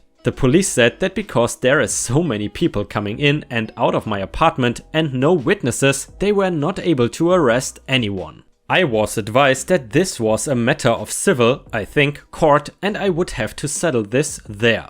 They also advised me that I could stay here, but they believed that it was not in my best interest or my safety to stay, since he seemed violent and will be squatting on the property anyway, which can take months to evict. So they escorted me into my room to collect whatever else I had left, and I am now still staying with my friend. As for my lease, my landlord is understanding and feels sorry for everything that has happened. We are mutually agreeing to end the lease without any problems. I don't really have a place to call home now, and I pretty much have to start over since I was only able to grab clothes. Even if I did end up grabbing all my things, I would not have anywhere to put it. In hindsight, I feel foolish for being tricked. I guess this is a do-over, but thanks to all of you, at least I know the next steps to take and have some understanding of what to do, and I find comfort in that. Again, thank you. Ontario, people are living in our just-built townhome claiming they are renting but will leave for only $15,000. Police are not being helpful. What am I supposed to do here? Me and my wife bought a new townhome. It was finally completed last Friday. We did a walkthrough and were given keys of the finished unit on Monday, and everything was fine. Today was our move-in day. We showed up before the movers, only to discover 2 women sitting on blankets in our living room. They got extremely defensive and claimed they paid to rent it, and I called the police. I walked around the back and the patio door looks like it was shattered. The police came in and I provided them with all the paperwork showing we are the owners. However, he came back with a residential tenancy form that was apparently they both signed. Half of it seemed to be blank. The landlord's name is someone who I have no idea who they are. On top of that, the kicker is that apparently their monthly rent is only $250 a month. After about 2 hours of back and forth of this, the police officer gave us a report number and recommended we seek legal aid. However, he cannot remove them from the premises until he is able to talk to the landlord, who apparently no one can get a hold of. After he left, one of the women came up to my wife and basically told her they would leave for $15,000, no questions asked. I offered them $500 and she laughed at me. From when we were in there, the entire house already stinks of cigarettes and I am pulling my hair out because of this. I am trying desperately to get in touch with our lawyer. We talked briefly to building company and they told us as soon as they gave us the keys, it is not their problem. Update to the Ontario story. Today they were forcefully removed from the property by the police. Our lawyer was somehow able to get a judge to look at everything and approve having them removed. The police officer basically told us to not move in and have the entire house professionally cleaned, as there is a bunch of needles and other things laying around. On top of all that, it seems they tried to seemingly destroy everything in our house. All the new appliances that came with our house are basically ruined. All toilets and bathtubs seemingly look like they have been smashed with a hammer. In some places, it looks like someone tried to rip the effing wiring out of our walls, etc. Basically, as a final FU to us. Our lawyer has basically told us the odds of us getting anything of value out of them is basically nil. I wanted them to go to jail for breaking and entering, but apparently it does not work like that. I hate humanity. That's honestly a horrible story, and by now I've actually already heard multiple times that it is indeed extremely difficult, depending on the country you live in, to get rid of these squatters. Did you ever have any experience with people like this? Let us know in the comments.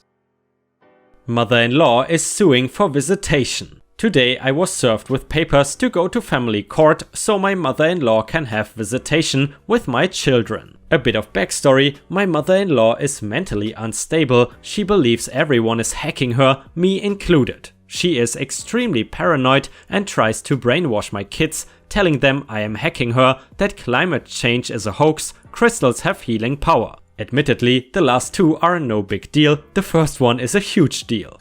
The wife and her mother had a falling out over the accusing me of being hacked into her phone. My mother-in-law expressed interest in seeing the kids, we told her if she wanted to see our children, she had to do so under our supervision. She then began gaslighting my wife by telling her me and my wife both have borderline personality disorder and told this to the entire family. Does my mother-in-law have any right to take my children out of my supervision? Does she have a case? Should I get a lawyer? If I should get a lawyer, how can I get one if I am broke? Any and all advice would be extremely helpful. Oh boy, the crazy mother-in-laws are coming back. But let's hope the community of our favorite subreddit is not coming back as well. Update: mother-in-law suing for visitation. We went to court for our initial hearing in February. I asked for dismissal citing Troxel v. Granville.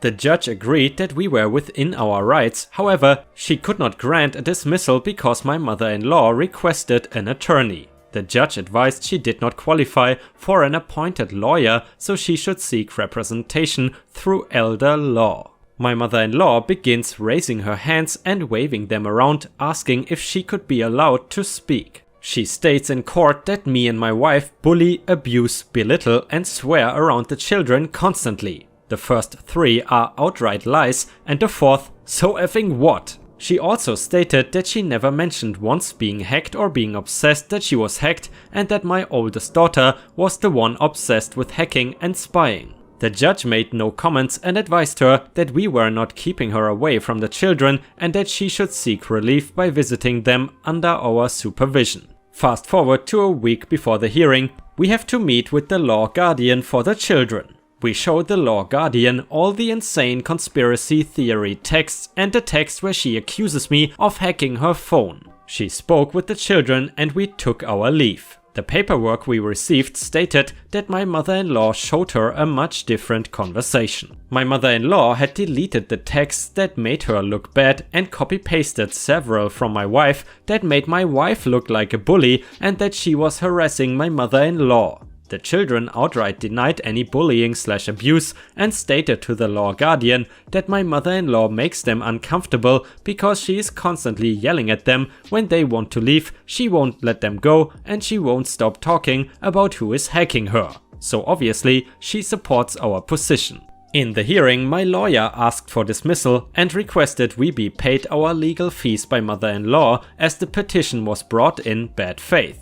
My mother-in-law's appointed attorney could not withdraw and refile an amended petition because mother-in-law would not let her, so the judge dismissed and awarded us our legal fees. I have not seen the judgment yet, but it is my understanding that it was dismissed with prejudice. However, my mother-in-law does not live in reality and is going to file another petition alleging that I have brainwashed my children. I wish that were true, they never listened to me. So I may have another update for you all shortly, but for now I will enjoy my victory.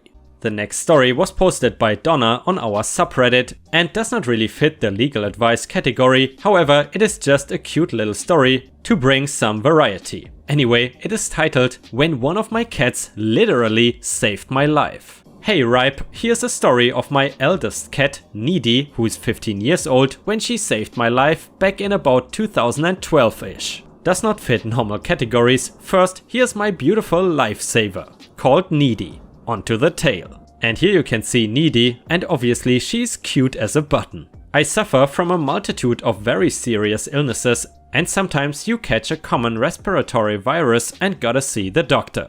Especially when you're asthmatic like me. I had come down with some little bug, and the doctor prescribed me prednisone to nip it in the bud before it could send me to the hospital. I have a lifelong track record of common colds turning into intensive care unit visits. I have so many near-death stories. We'll tell those later if you want to know what being in a coma and life support is like. But that is not this story. Nope, it was not my asthma we should have been worried about, but my diabetes. Because, well, prednisone is a mild steroid and you have to be careful when you are diabetic with those things. My dog was aware of this but said it would be okay. Nope. Big nope.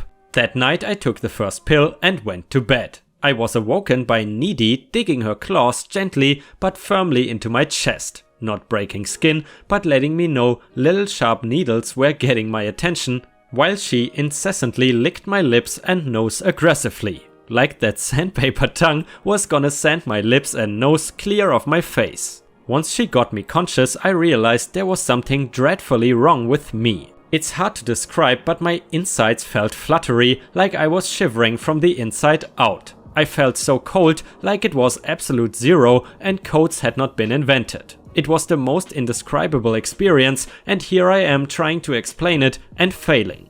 I felt like I was also gonna faint again any second, so I called out to my hubby, "Call 911! Needy was plastered to me, not about to let me fall back asleep. By this point, I could not even form coherent sentences. The emergency responders got to me quick. I only lived 2 miles from 3 hospitals. They were trying to ask me questions, and apparently they thought I was a Russian immigrant from the broken speech that I was attempting to communicate. I barely remember, I thought I was speaking clearly, but my syntax was channeling Yoda via the Kremlin. I was all over the place, they got me to the ER, and apparently that one tiny pill sent me into serious diabetic ketoacidosis. It is no joke, blood sugar should be around 100, American measurements. The ambulance folks tested me at 523, 5 minutes later at the ER it tested at 718. It was rising that quickly, 800 is diabetic coma,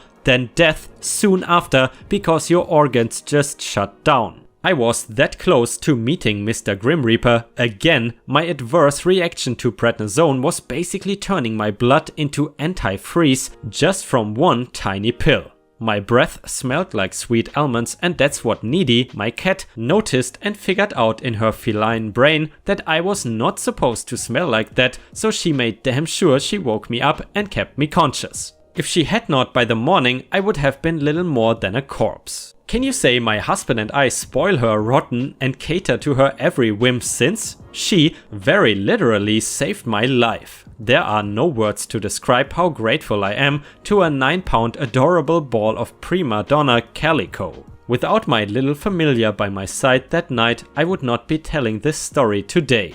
Let's appreciate our pets, they are beyond special, and because one day they may rescue you.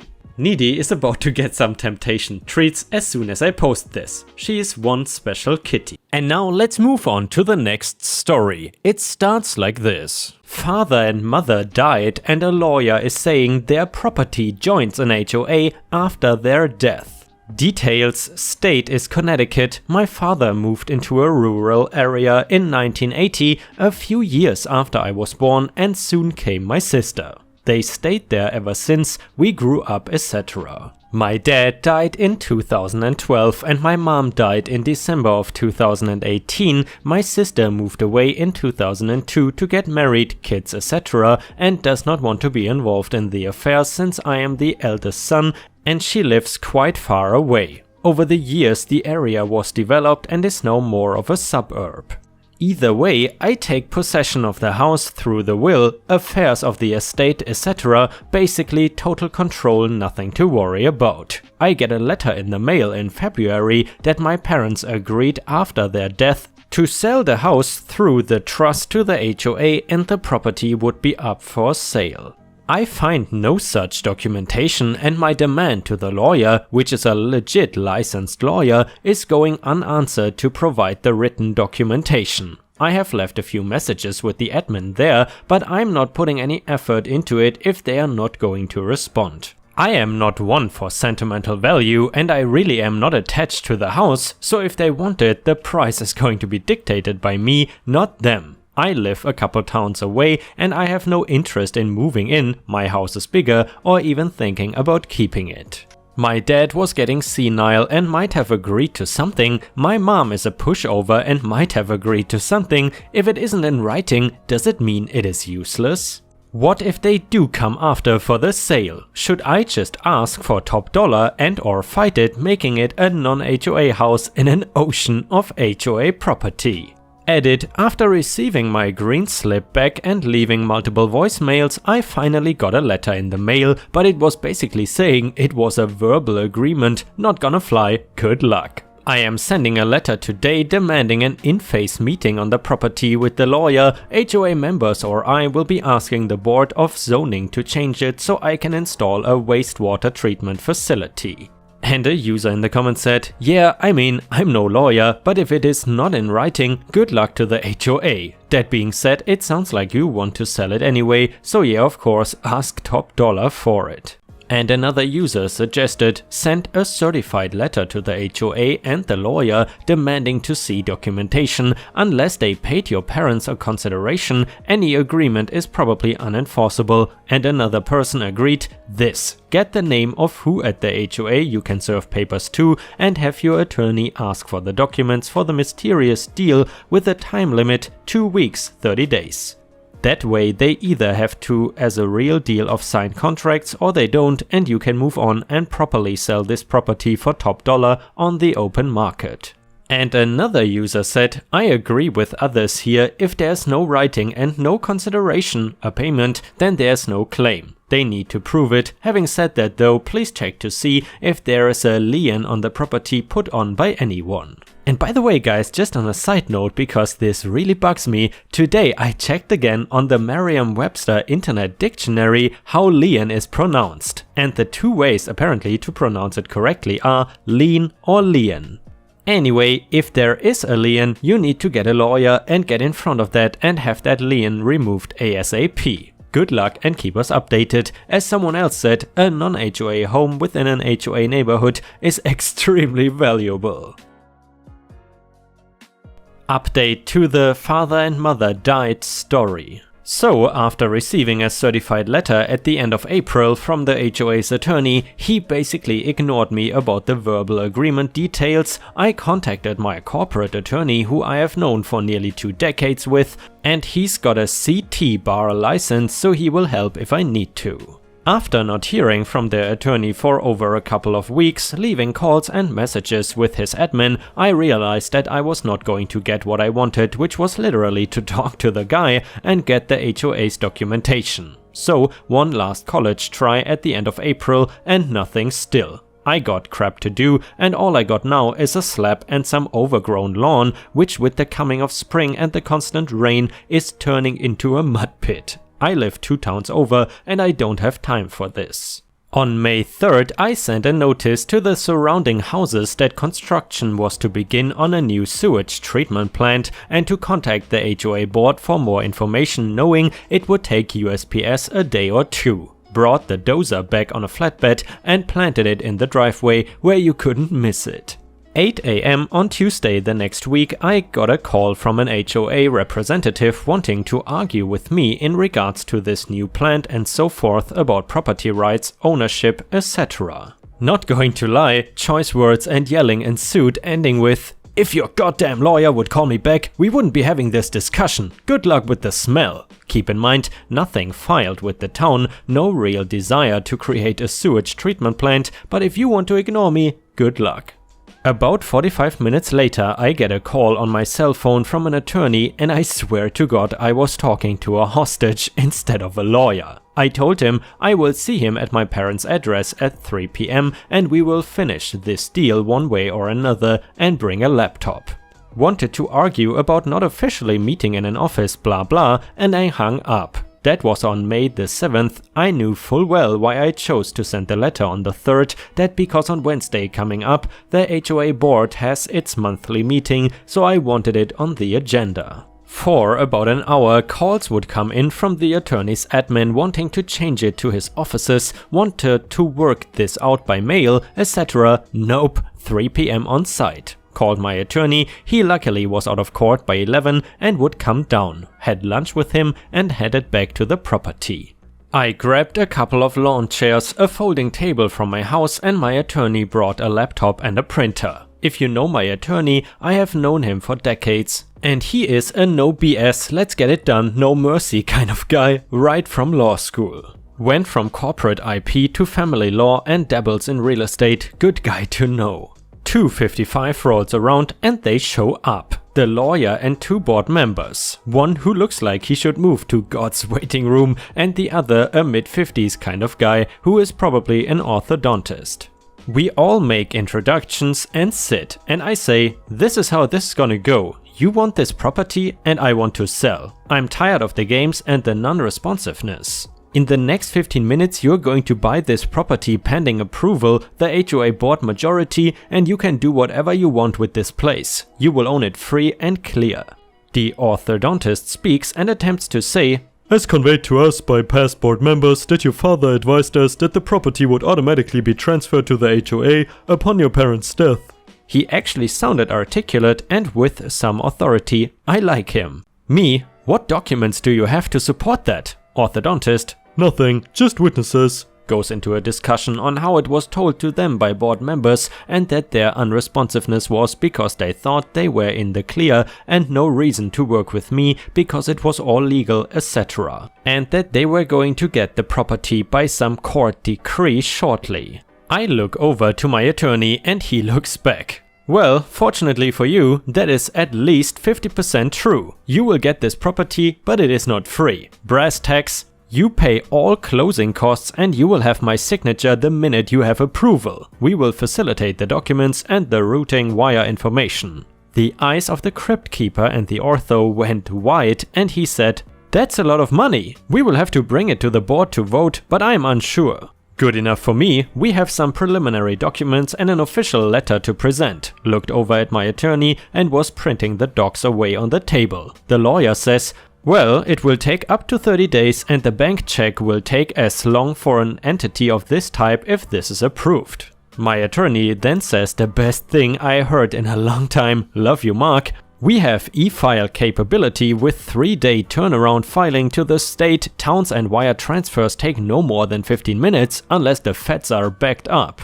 There's no title issue, no liens, no environmental or waste removal issues. It is yours to enjoy as you see fit. I will be available right after the HOA meeting to file the documents and Tuesday to receive the transfer. That's why he gets paid. He hands over the docs, standard P&S with the amount just typed in, with our cover letter for the board.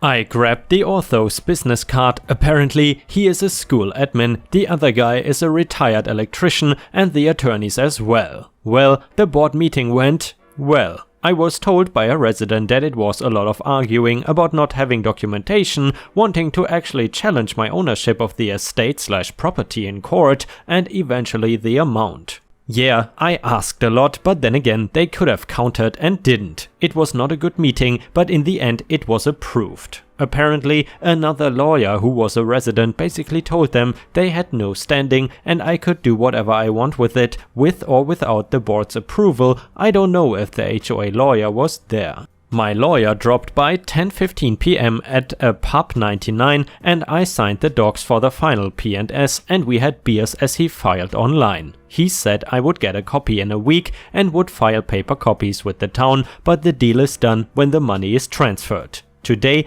8:15 a.m., I got a message that the HOA initiated a wire transfer and around 8:45 a.m. got confirmation of receipt of funds. My parents bought the place in December 1980 for $28,500. It served us well and I flipped it for nearly 27 times that. It was a good home, but you have to move on.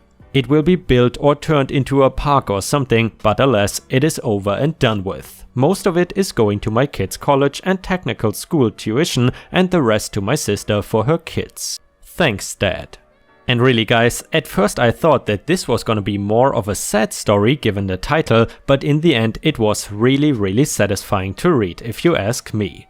In addition guys, if you enjoy my daily content, please don't forget to like the video and post some star emojis in the comments. This would help my channel tremendously. Thank you so much in advance. And now let's move on to the next story.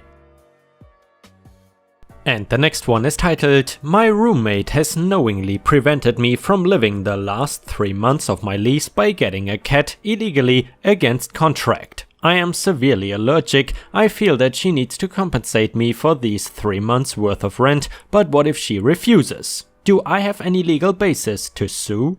So I'm not really sure what to do here. I'm still paying on the lease on a private BD/BA in 4-bedroom apartment, despite not regularly living there since March. I did not officially move out, much of my stuff is still there, but I've only been there a handful of times since the quarantine. The thing is, the apartment itself is a pet-free unit, and furthermore, I have a severe anaphylaxis level allergy to cats. All of my roommates were well aware of this. However, one of my roommates had her birthday at the end of April and got a cat which she hides from the landlord. She did not tell her other roommates, who are still living there, beforehand, and she only finally told me about it last week. While I wasn't happy about it, I was like, whatever, since I was not regularly living there.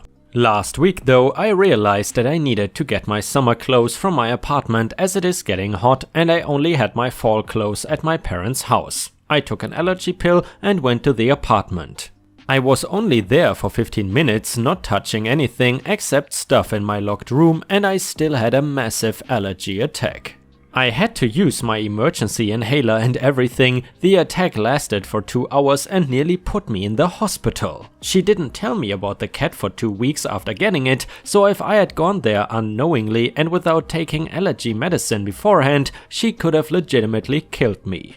I don't carry EpiPen since being in an enclosed space with a cat is usually a very easy situation to avoid. I ask everybody about it before going to their house or moving in with them, etc., and my doctor does not recommend it for this purpose. I am now pretty upset since she has effectively blocked me off my apartment, which I am still paying for until the end of July with her illegal cat. I had plans to still go there sometimes to get away from my parents or to use the amenities, pool, gym, etc., but now I basically can't.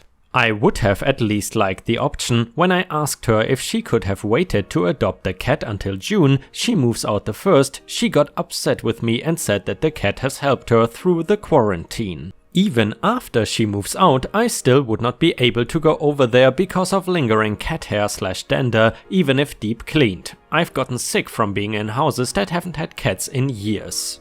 I talked to my leasing office, and due to little things in the lease contract, apparently they cannot let me out of my lease, and all they can do is give her a lease violation and offer me the option of moving to another 4-bedroom apartment in the property.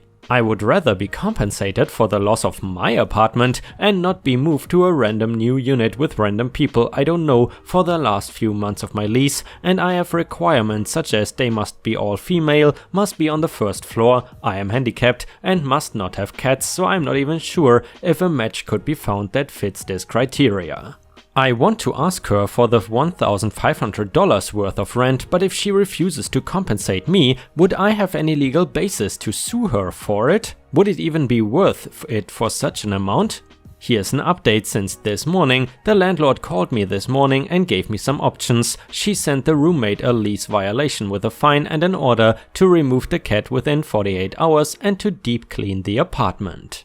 The landlord will not let me out of my lease since it can be reasonably amended instead by putting me in another 4-bedroom apartment with random people I don't know, but oh well, if they can find one. I would rather get out of my lease altogether, but it may not be possible. This is in Texas. And a user in the comments said, lawyer here, let's say you actually did take the landlord to court, they would claim that the first notice they received of the issue was when you went to the leasing office just recently. Though your roommate may be causing a nuisance and or breaching the lease, they have a reasonable period of time after notice to correct the issue. So your claim against the landlord is rather small, if even anything. Now let's say you actually take the roommate to court, similar problem. Despite your awareness of your own allergy, you state, I was like whatever since I wasn't regularly living there. This implies that you took no substantive action against the roommate to express how this made the unit uninhabitable for you.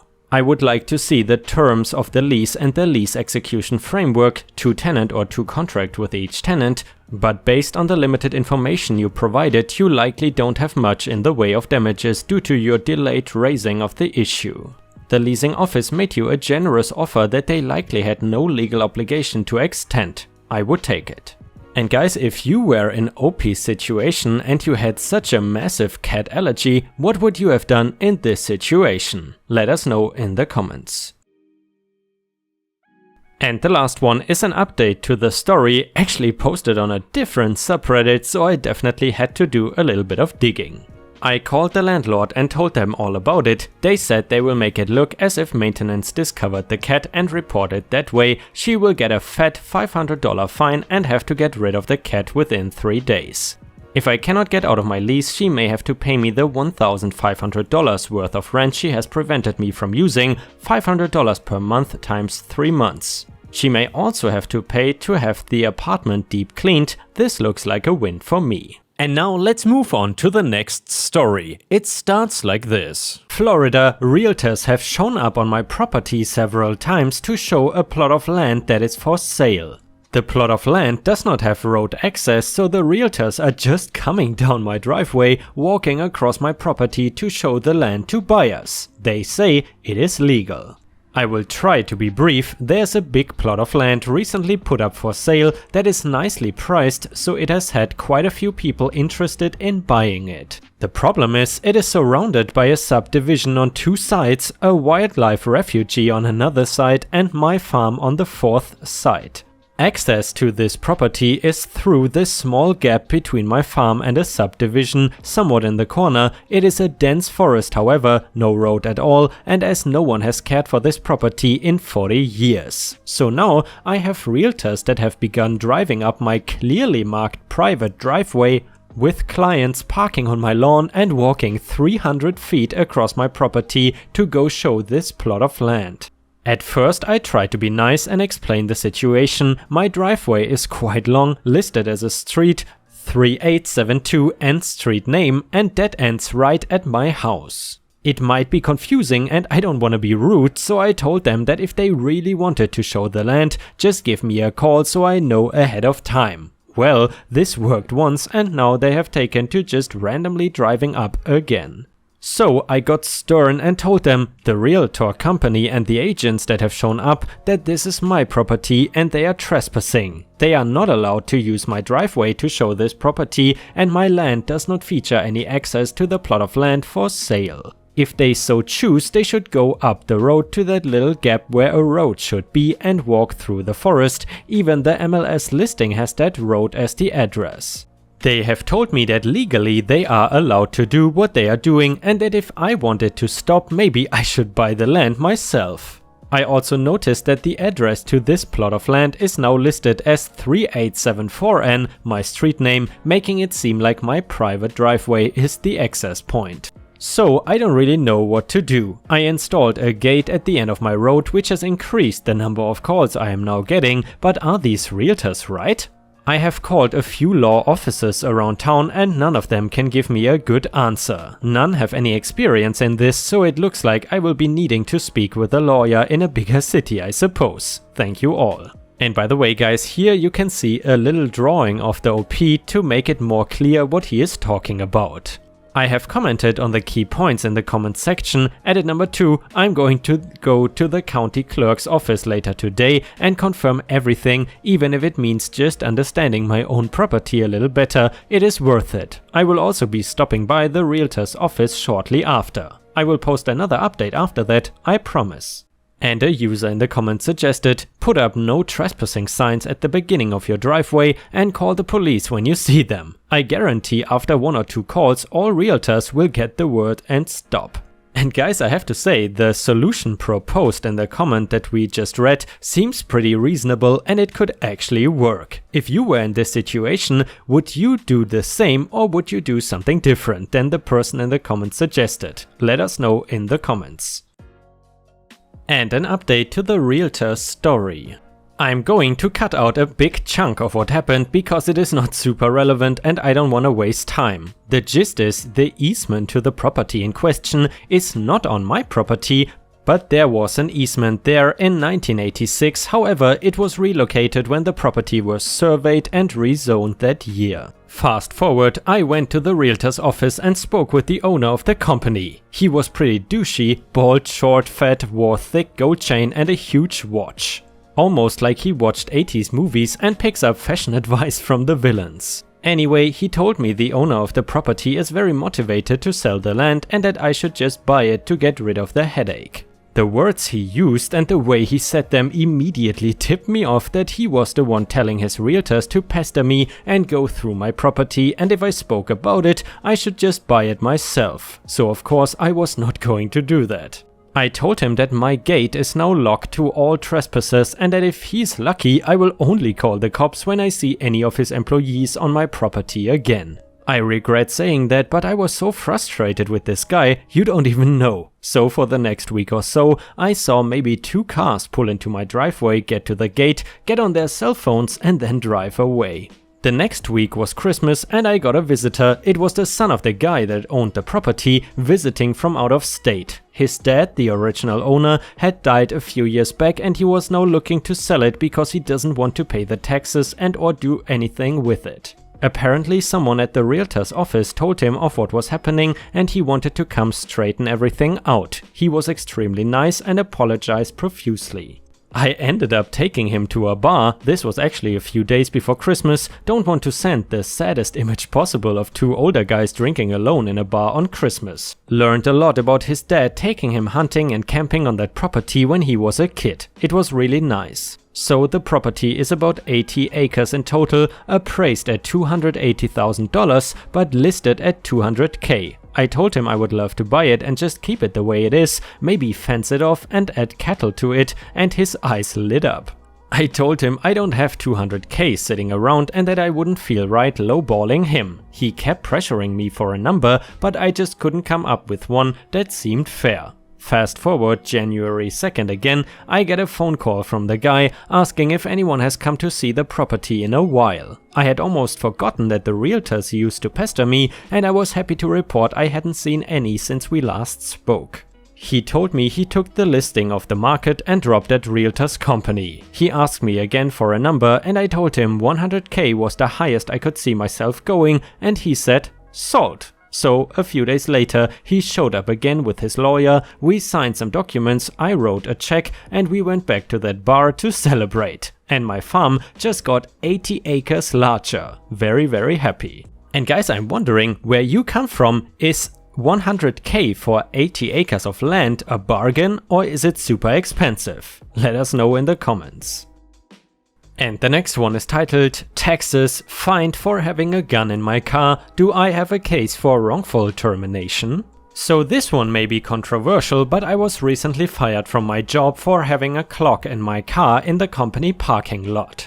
Backstory: in the past I had a small tardiness problem. They gave me one of those bullcrap, if you make it 1 year with no TARDIS, we will not fire you, chances to keep my job. But that was over a year ago and I've not had one tardy since. So my boss was in my car, we were going for lunch when he started to look around, opening the glove box and stuff as he was being nosy. He tried to open the center console where I keep my gun, but I held it down with my arm. After some questioning, he deduced what was in there. I never actually told him it was there, but it was obvious. Well, the very next day I am called into a meeting where I am basically told I am being fired. I pulled out my phone and started recording. I did not tell them this, as in Texas only one person involved has to know for it to be a legal recording. They pulled out the employee handbook and showed me the rules on weapons in cars, and I will type it out verbatim. Weapons of any kind are not permitted on company property without proper approval or company parking areas, unless prohibited by local law. Then it goes on for 7 paragraphs defining what weapons are and what are considered company parking spaces, and defines what prohibited by local law means. At the same time, I also pulled up the Texas law on my phone while recording. I showed them the law, read it out verbatim, and then pointed to the part of the rule in the EMP handbook where it says unless prohibited by local law. In Texas, you cannot govern whether a gun or a knife can be in an employee's car, even if that car is on company property. They kind of looked at me like I was an idiot. My boss's boss told me that she doesn't care what the law says, and yes, I definitely got that on the recording, that I was in the wrong and that I would have to pay the price. I told her that by all accounts she was in the wrong legally, administratively and morally. I told her that firing me for this reason will leave me no choice but to file a wrongful termination case against the company. I then asked to speak to HR since none of the HR reps were in there. Now this was when she simply left. She told me that fine, if they cannot fire me for the gun, they will fire me for the TARDIS I had 15 months ago. And that was the official reason. I was not going to pursue legal action, but they denied my unemployment benefits. I did get the unemployment on the appeal process, mainly because they took longer than 30 days to reply because of year-end bullcrap, but I was told by a friend that with this recording I am probably entitled to a lot of money. I don't want to be greedy, but I honestly think it is the principle of the matter. They fired me illegally. I even have my old disciplinary paperwork that was signed by me and my boss stating that if I go 12 months with no TARDIS, then they would forgive the TARDIS. And guys, it is definitely always nice to hear when the employer says that they don't care about the law.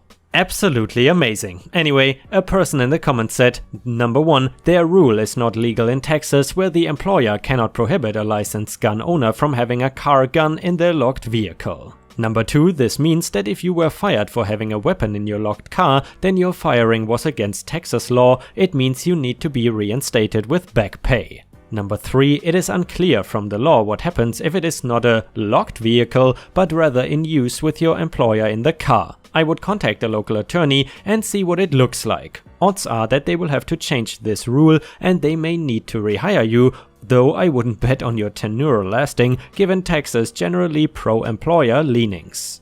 And Ripestars, I'm wondering, because I know that many of my viewers are from different parts of the United States, in case you had your gun in the car and were parking on the company parking lot, would you get fired if someone found out or not? I have to admit, I always find it fascinating how different the laws are in the different states of the US.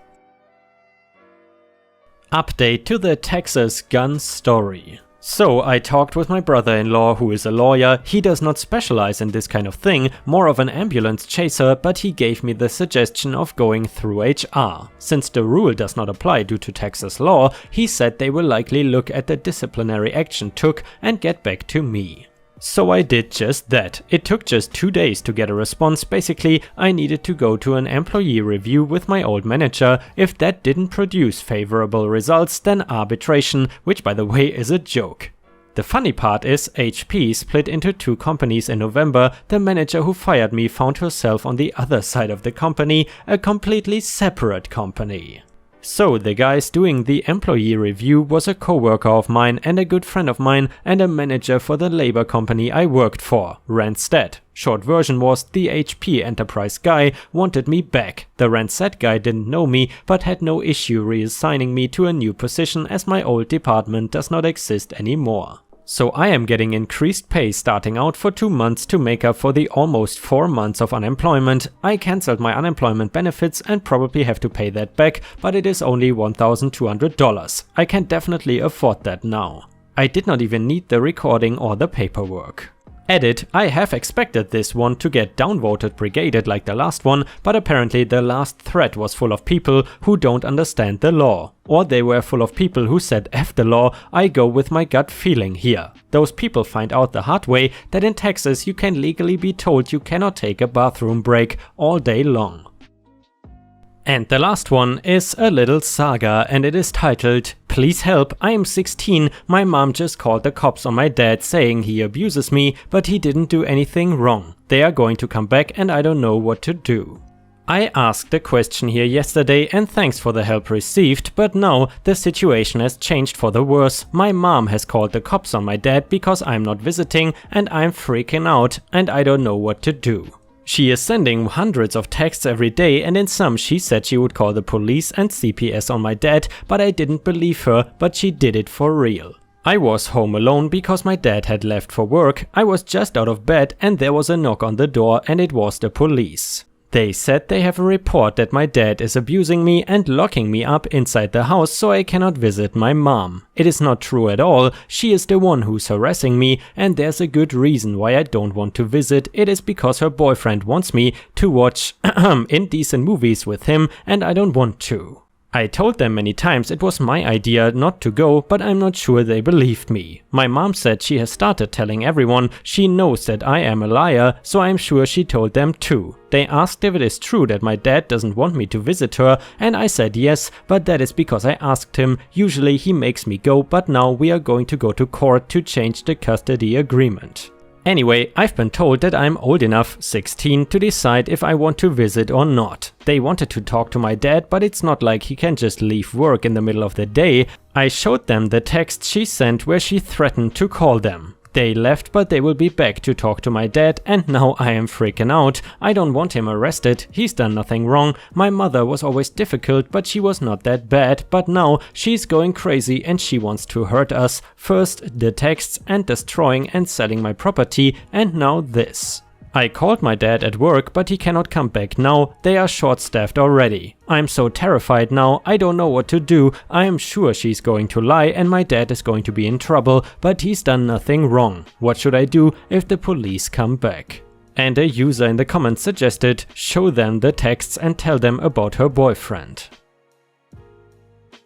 Update to the last post, mom calling the cops on my dad who did nothing wrong. My mom and her boyfriend were arrested last night. So the police came back yesterday to talk to my dad. I was terrified there would be a problem, but he kept his calm and told them that I was the one who doesn't want to go to my mom's place. He told them that my mom has been harassing me for weeks and destroying my stuff just like I told them, but he also told them what her creepy boyfriend did and why I don't want to go to my mom's house. I'm not sure I wanted them to know, but that is how it is. They said I was right to avoid him, then they left.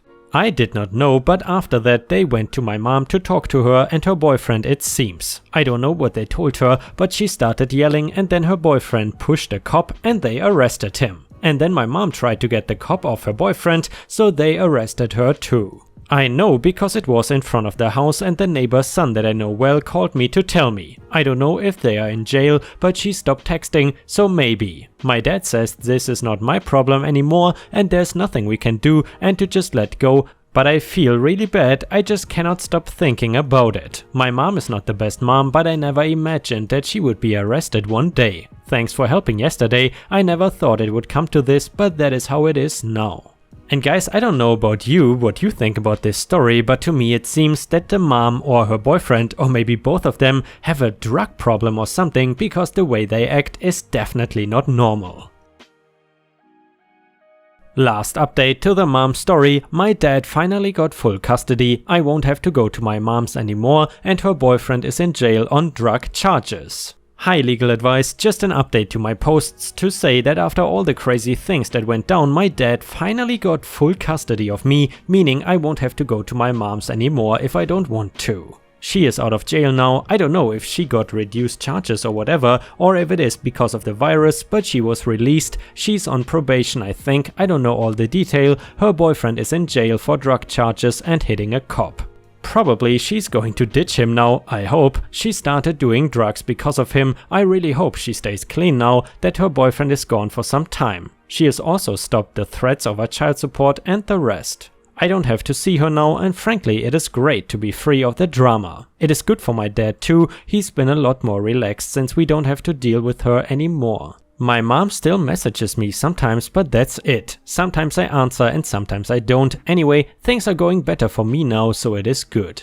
And before we end the video, let's read one last satisfying story from r/malicious compliance. This one is titled, "Same penalty for being 6 minutes late as for being 3 hours late? Okay boss." So I've always been the kind of person to arrive at work and events early. I hate the stress of running late, so I always allow more than enough travel time on my commute to avoid lateness. I always stopped for a coffee first thing on my morning commute to work. It was a half-hour drive to work on the highway, so I like to sip my coffee and listen to tunes to relax before work. Even though it's only a half-hour commute, I would never leave for work an hour before my start time, just in case there were any unexpected delays. One particular day, there's a massive traffic jam on the highway. Now normally I get to work 20 to 30 minutes early because of the extra travel time, but this traffic jam was bad enough that it still made 6 minutes late for work. The supervisor starts giving me crap for coming in late but having a coffee, publicly calling me out in front of the other employees. "Hey everyone, look at Icy. His morning coffee is more important to him than respecting his coworkers. No amount of..." I bought the coffee before I knew there was a traffic jam would get him to stop harassing me. He wrote me up for being late. Now, my company had a policy that less than 5 minutes late is okay, but 5+ minutes late means a potential write-up. Doesn't matter if it's 5 minutes and 30 seconds or 2 hours late, the punishment was the same. However, supervisors were given leeway on this and were encouraged not to penalize people unless they were consistently late. I was almost never late though, almost always early, but my supervisor decided to punish me anyway. So then fast forward a couple of weeks, another delay, and looks like I'm gonna arrive at work about 50 minutes late. So knowing that I'm gonna get written up no matter what, I pulled off the highway, found a nice little restaurant and had a leisurely 2-hour breakfast. I showed up at work 2.5 hours late and got the same write-up I would have done if I'd been just 50 minutes late, but at least I got to relax and eat bacon. And by the way, I still showed up at work early 99% of the time, but every now and then there might be a delay that would mean that I'd be 6 minutes late or 10 or 15. Rather than take the penalty for a lousy couple minutes, each time I would extend the late time a couple hours and have a nice relaxing breakfast. And yeah guys, thank you so much for watching. I will see you again tomorrow.